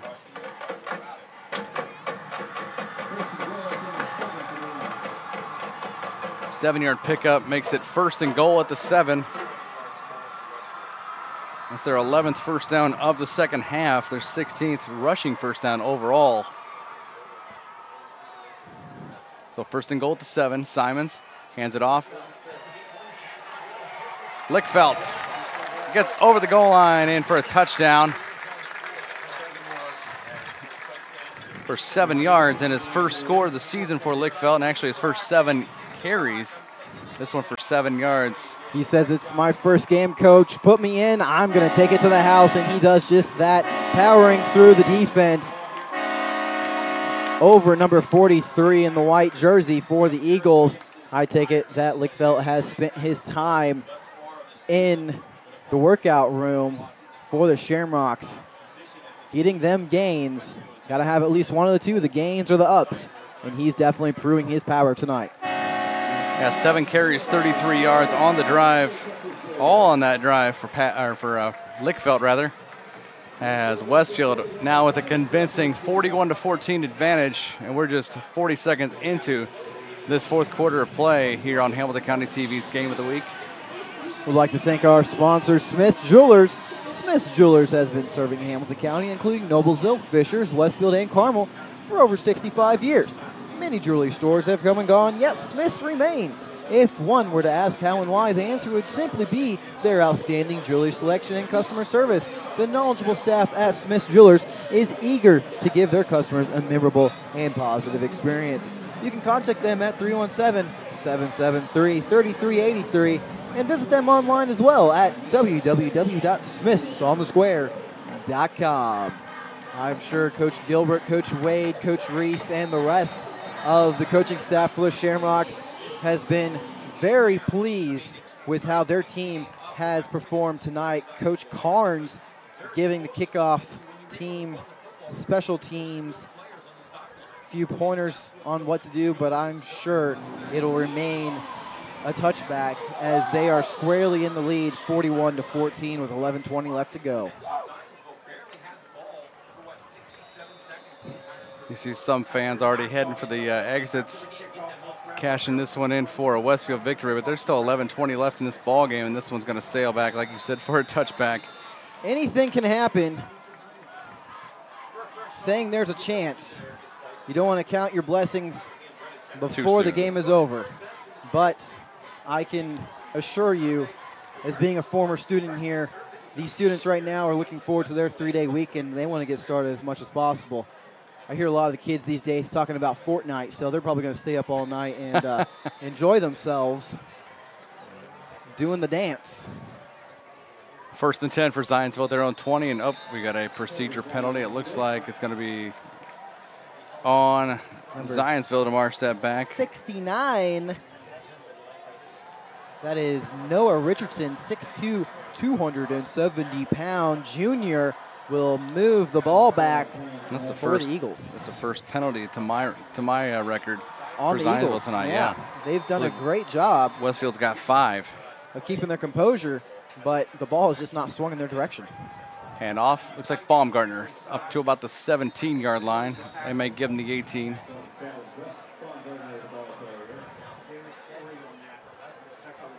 Once again, I have to give props to Coach Gilbert and his coaching staff because once more, before he took the reins for this high school program, they had only won one game against the Eagles between 98 and 2012. Baumgartner trying to find room left side does. 20 up to about the 22, 23-yard line maybe. 5-yard pickup. Speaking of Coach Gilbert, his record here at WHS coming into this season was 50-33. He went to Wabash College and a graduate in 1998 for some fun trivia for you at home. 3rd down and 8 at their own 22. A big 3rd down for Zionsville. The rush is on. Wagner finds room. Hull with the completion. That's going to be actually completion by number 3, Cole Wiseman.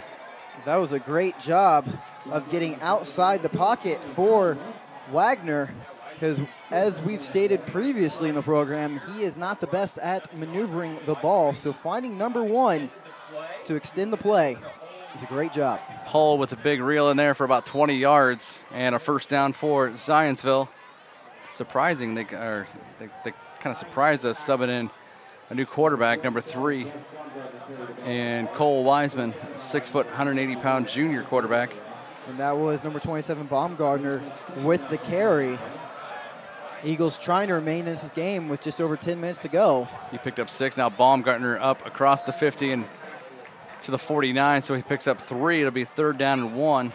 Wiseman came into this game with 187 yards, so he does have some experience in 44 long was his longest play thus far of the season. My guess is that was last week's 56-6 drubbing of Lebanon. I would have to assume so.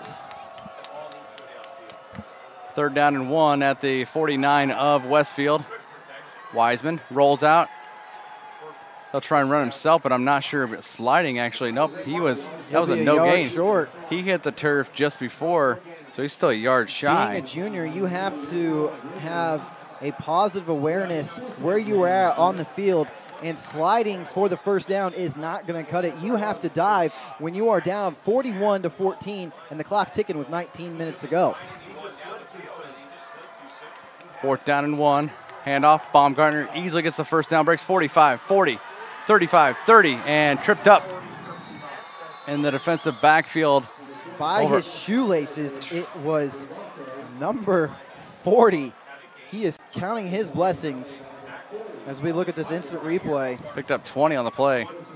Right there, he is able to prevent that touchdown. Baumgartner turning out a nice play as well, or night as well. Colin Caldwell once again with that stop, and it will be a timeout, his first of this half. Coach Gilbert and the Shamrocks. I'd like to take this moment to thank our sponsor, One Zone Commerce Connected. One Zone, a Hamilton County Chamber of Commerce that was formed in 2015 with the merger of the Carmel and Fishers Chambers. One Zone serves the business community as a commerce connector, convener, strong voice, significant presence, and business advocate in an ever-changing marketplace. With One Zone, businesses get an organization that reaches across municipal boundaries just the way businesses do, to deliver more impact and more opportunities more efficiently.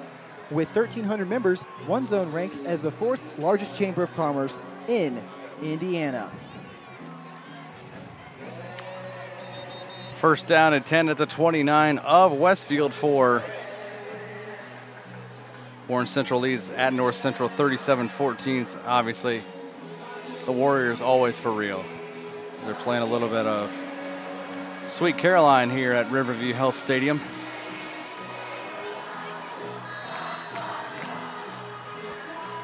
$8:55 left here in the 4th quarter. Zionsville trying to get themselves back into this. Cole Wiseman scrambles. 25, 20. First down and more, down to the 16. I checked that to the 14-yard line. I think he picked up 14 yards there. Wiseman is just the spark that this Eagles offense needs. As we take a look at the instant replay, he breaks one tackle in the backfield and a second in the midfield and breaks it up the left side to get it out of bounds. Situationally throughout the rest of the way, Zionsville could end up with a two-headed monster back there at quarterback, depending on what who they're playing. Absolutely, as the Wiseman season continues. Back to pass, and that one, is that complete? It is, down to the 8-yard line. A 6-yard pickup there by number 80. Well, I think it's a wise decision by the coaching staff of Zionsville to get number 3 some more playing time experience, because as you mentioned, Wagner and Wiseman could be the 1-2 punch that they need as the season goes. And with Wagner being a senior, it's Wiseman's team next year. Jump ball, Hull in the corner, catches it. Touchdown, Jordan Hull. 8 yards on the grab. Wiseman with a beautiful touchdown pass to that corner pocket. Number 3. One ball corner pocket. Good call there. As we watch the replay, he's got trips to his left, but decides right away he's going to Jordan Hull to the back right corner. Touchdown. High school, you just have to have 1 foot in. And beautiful as Hull hauled that in. As I about take Ben out here. And it makes it 41-20 before the Freeman kick. 8:19 left here in the ball game. Zionsville does have all 3 of their timeouts. Booming kick. Makes it 41-21.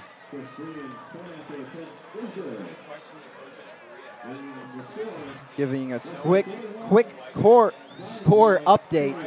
Sheridan leads Tri-Central 52-0, and all of a sudden, the Noblesville Millers are leading the Fishers Tigers 21-9. They have really come back here in this second half and taking care of business against the Tigers. And Hamilton Southeastern is having it handed to them by Avon 22-6. Center Grove still leading Carmel 17-7. And as far as we know, Ben Davis is leading Pike 26-12.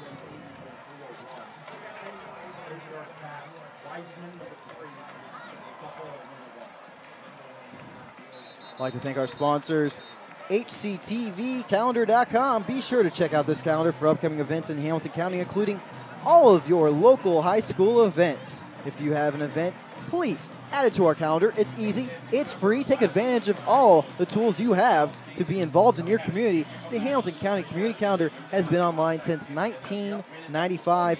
Visit it at www.hctvcalendar.com as we look for the Eagles to kick it off to the Mean Green. Once again, they are down 41-21. See if the Eagles make a quick stop on this new possession. And it will be a short onside kick with a quick recovery by the Shamrocks. So with 8:18 left. Take a look at the replay. They tried to maneuver and switch which kicker it was going to be, but the Rocks were ready as they practice the trick plays. So Westfield will have the ball at the 50. Starting the ball at midfield are the Shamrocks. And you would hope that they would trust, Zionsville would trust their defense a little more. But the way Westfield's been playing on offense, you kind of have to try and do a little trickery there. Absolutely. And the onside kick did not work. It's a double-edged sword. Hands it off. Lickfelt picks up about 8 yards. 8 carries, 41 yards for 11 Lickfelt. In on the tackle assist.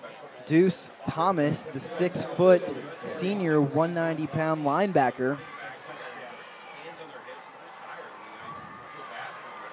If we are as hot and humid up here in the booth, I feel sorry for them down on the field, as although it's been a beautiful fall night. Hand off. It's going to be Lickfelt again. Inside the 35, and he'll get down to the 33 for an. Looks like they look at this replay. Down the middle, up the left, breaking a few tackles on the gain down to the 30-yard line.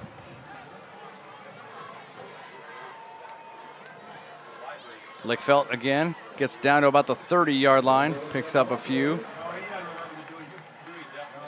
At this time, the Shamrocks are just continuing to run the clock down with now 7 minutes left to play. Eagles still have all 3 of their timeouts.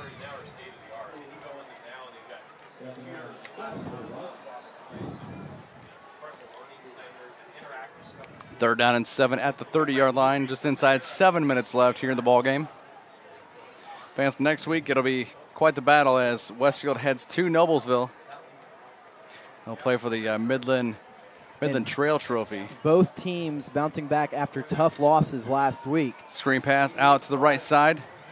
Dane Wheeler fights his way inside the 25 to about the 24. Looks like picks just up 6. A few inches short of a first down possibly. And that is where they will mark him. But as I mentioned, both Noblesville and Westfield coming off of tough losses last week. Noblesville lost to the Greyhounds. Westfield lost to Decatur Central. And they are both bouncing back as we take a look at this replay. Once again, just short of the first down is number 8, 88. 3rd and 1 here at the 24 of Zionsville. Trips a bunch here to the near. Looks like Wheeler, Riddle, and number 34, Carson Voorhees. And this handoff goes to number 36, Lickfelt. Up the middle he goes, down to the 7-yard line where he'll be taken down. That's a nice 17-yard gain. Lickfelt earning his place on this team as the season continues. He has been a power horse here in this fourth quarter. Picks up 18 there, his biggest run of the night. 1st and goal at the 6 for Westfield. And they're just looking to cement this victory. Lickfelt tries to spin. He gets down around the 4. Starting conference play are the Shamrocks and Eagles here tonight at Riverview Health Stadium. And I just am inclined to believe that Coach Gilbert may have reserved Lickfelt for his season opener tonight, so that way the Eagles could not prepare for the way he is slicing and dicing the defense. Well, the same thing with Patchett. I mean, Patchett didn't have that much in the stat category before tonight, and their leading rusher was Nathan Wynn, 23 carries, $177 through 2 games, and he hasn't seen the field yet. Absolutely. Lickfeld up the middle he goes, and he'll be taken down. Ball's on the turf and picked up. Picked up a little strip and rip. And that's by flag on the field.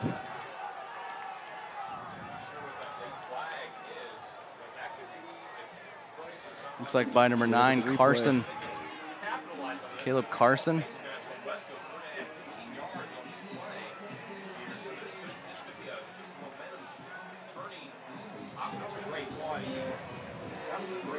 Eagles defense able to strip the ball out from the Shamrocks, gain possession, and then Shamrocks make the tackle with the face mask, adding more yardage on the play, moving it down to the 25-yard line.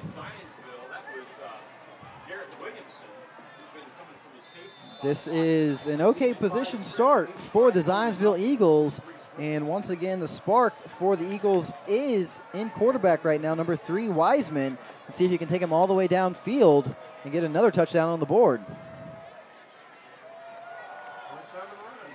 Baumgartner with the carry. Picks up about 5.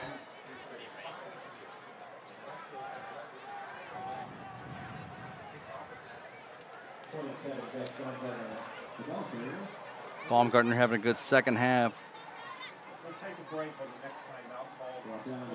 65 on 7 carries. Wiseman back to pass, flushes out right, has time. And there's going to be a holding in the backfield, it looks like. Absolutely, possibly on number 88 in the back, 66 in the backfield. So that hold cancels out the face mask advantage for the Eagles, pushing them back on second down. Final. Noblesville 21, Fishers 9. So Noblesville picks up their first win of the season and a big one in conference play, first game of HCC play. So huge win for Noblesville. So once again, on the road, both Noblesville and Shamrocks are going to come out swinging next week at Noblesville, and the Millers will have home field advantage. So it's going to be a dirty game. And obviously Westfield not far to travel. It's going to be quite the atmosphere at Noblesville for that game at Beaver Materials Field. But then on the opposite side of the ball, HSC and Fishers both with the losses tonight possibly. So they will have to bounce back, and I think that will just be as a heavier game. Oh, ball's on the turf, and I think Zionsville recovers. A little extracurricular activity there. Getting a bit chippy with 4 minutes left to play.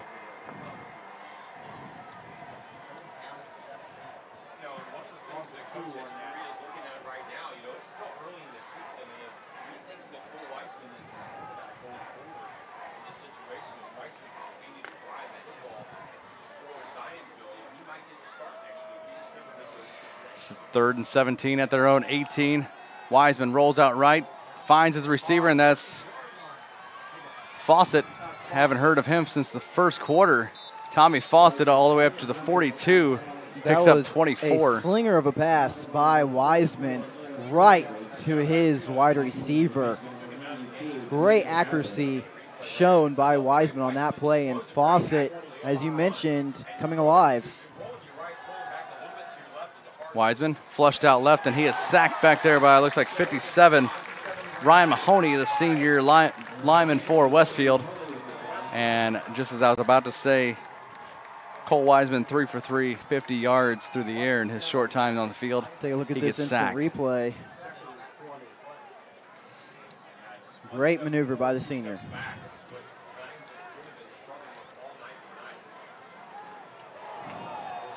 Baumgartner fakes it. Looks like Fawcett's got it. Gets up across the 40 and almost back to the line of scrimmage. Defense almost forcing another turnover, but you have to be quicker than that. Fawcett being able to reel in the quick pass and get a few yards on the play. 3rd and 11 at the 42. 2:25 and counting. Oh, play going to be called dead. Looks like timeout by the timeout called. Shamrocks.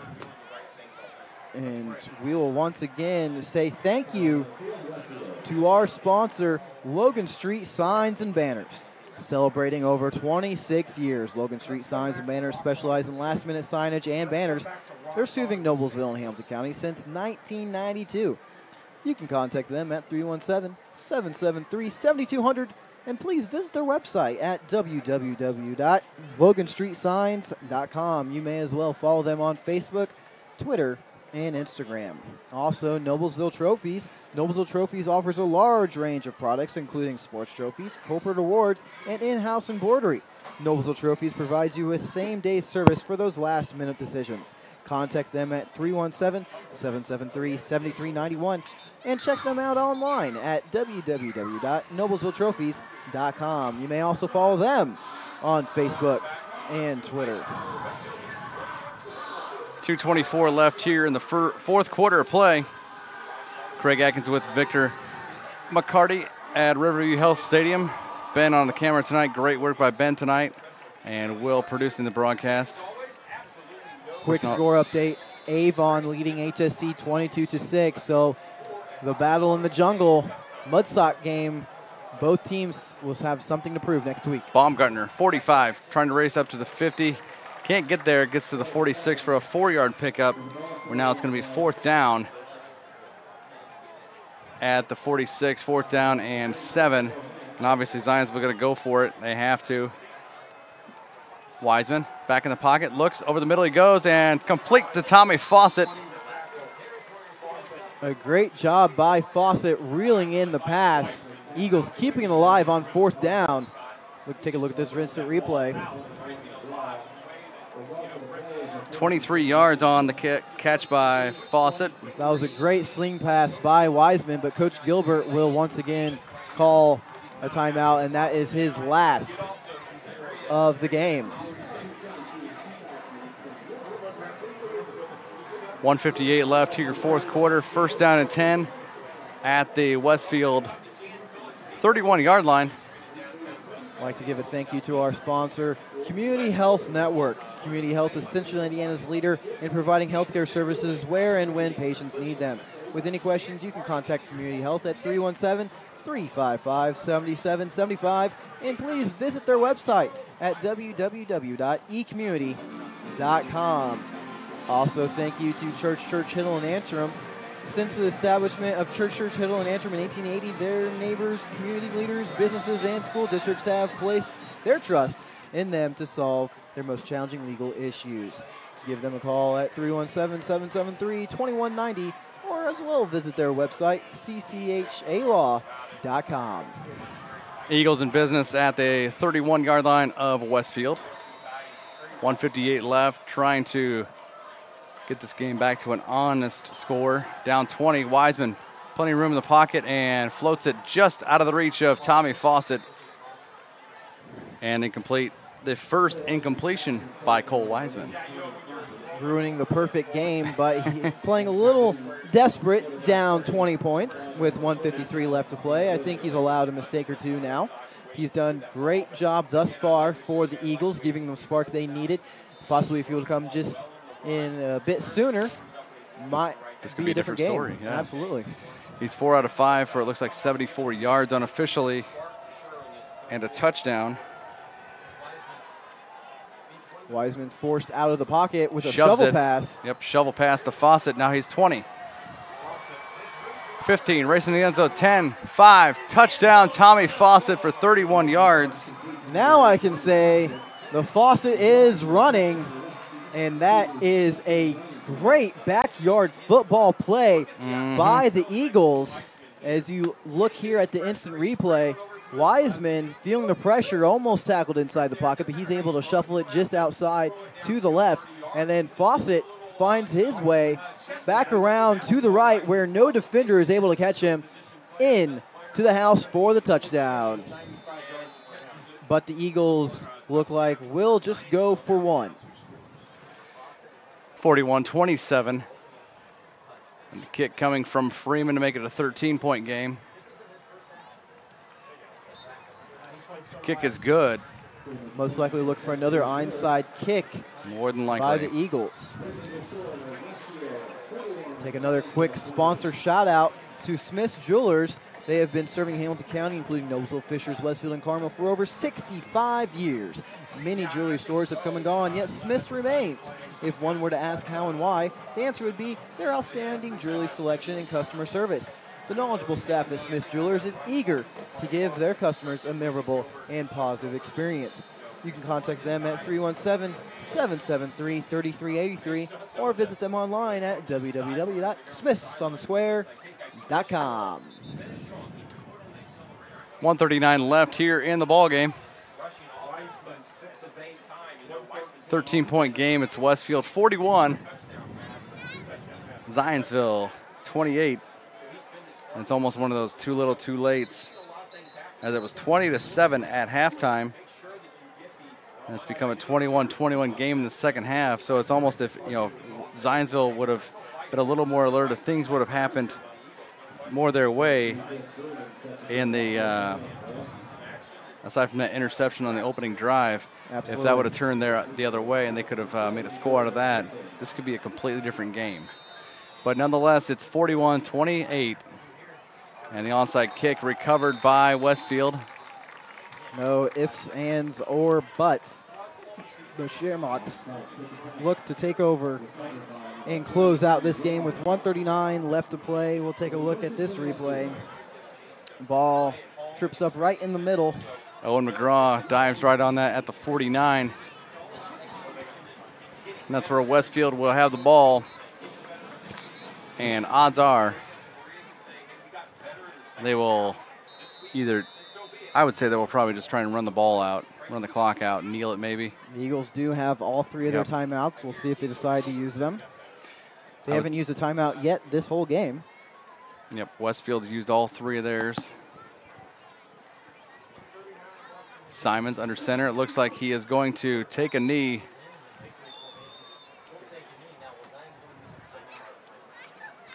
Zionsville will opt to use their timeout. So as a coach, this would make me want to just not take a knee now. Just run the ball. Exactly. And they would have to burn it either way. But Zionsville calls their first of 3 timeouts. Next week, folks,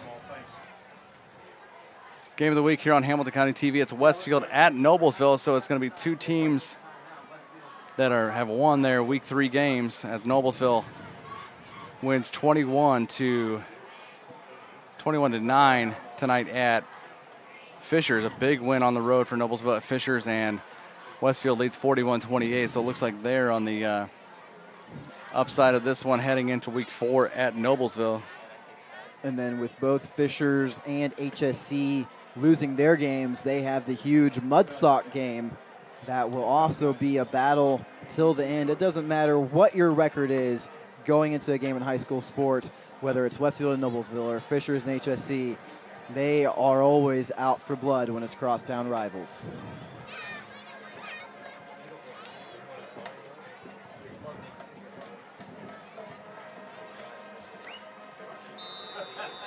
We see the rock pile of the Shamrock student section. That's going to be number 1, Jack Pfeiffer, carrying the ball. Lining up down at the sideline, awaiting to storm the field. A great tradition here at Riverview Health Stadium. Whether win or lose, Shamrocks are always supportive of their team. Just speaks to the leadership and community values of Coach Gilbert. The Shamrocks are looking to make this a 6th straight win against the Zionsville Eagles. Once more, they beat Zionsville in 2017, 28-21, 2016, 48-8, and 15, 45-30. So they have been high scoring for the past handful of years, and they've really turned the table after just winning 1 game in a span of over 10 years. 1:28 left. It's 41-28. Zionsville up on, Westfield up on Zionsville. Zionsville coming up just short tonight. That's Westfield going to try and run this clock out. Hand the ball off again to Jack Pfeiffer. Zionsville will use their final timeout.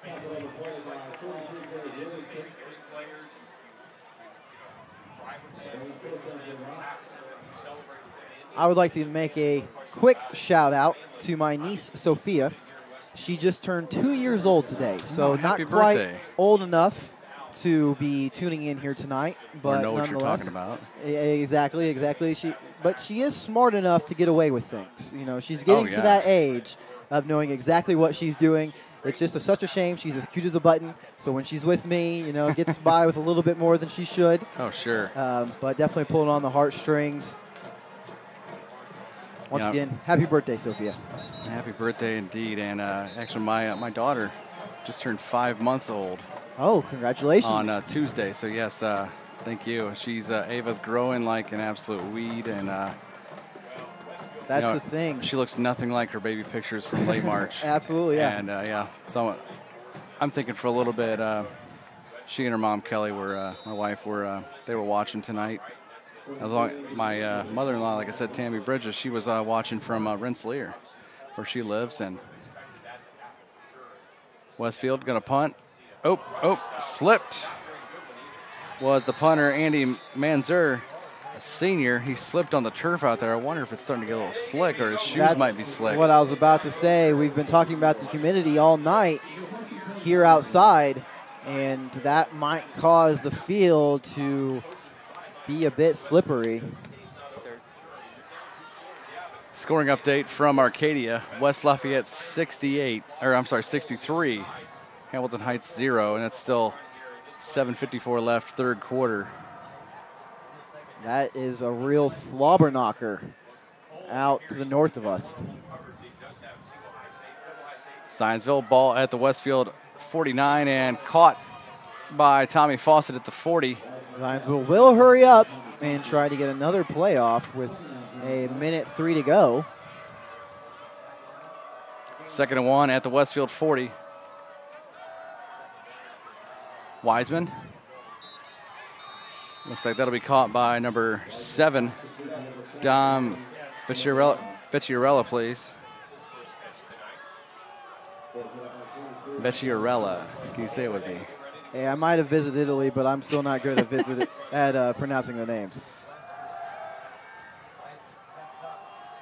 Picked up 8 there, and this one is Fawcett.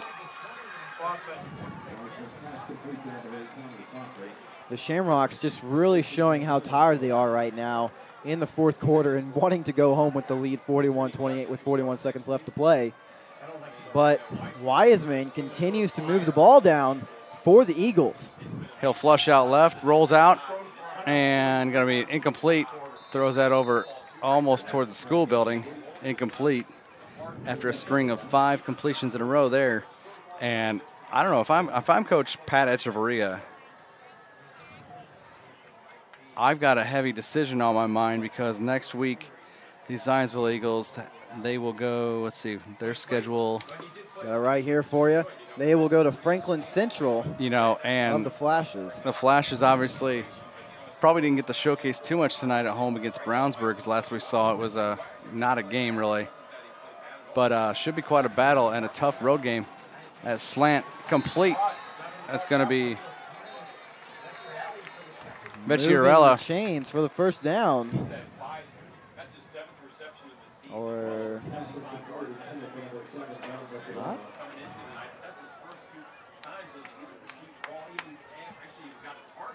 I think it was incomplete. That was incomplete. Okay, looks like that's going to be incomplete. Looked like he caught that. Vecchiarella had us fooled. 2 consecutive incompletions. 3rd and 10 at the 19 of Westfield. Wiseman has room through the middle. Back to pass. Avoids a sack and inside the 15 down to the 10. He'll go out of bounds. A 10-yard carry. Able to escape the backfield. Shamrocks were breathing down his neck. 9 yards on the pickup. That'll be 4th and 1. But he did go out of bounds. To stop the clock at 24 seconds. 24.3 left here in the fourth quarter. This game was moving kind of quick. 24 seconds left. Wiseman hands it off. It's Baumgartner trying to fight the tackle. Back to the 14, and that's probably going to do it. They've got no timeouts left. Wrap it up here at Riverview Health Stadium with 18 seconds left.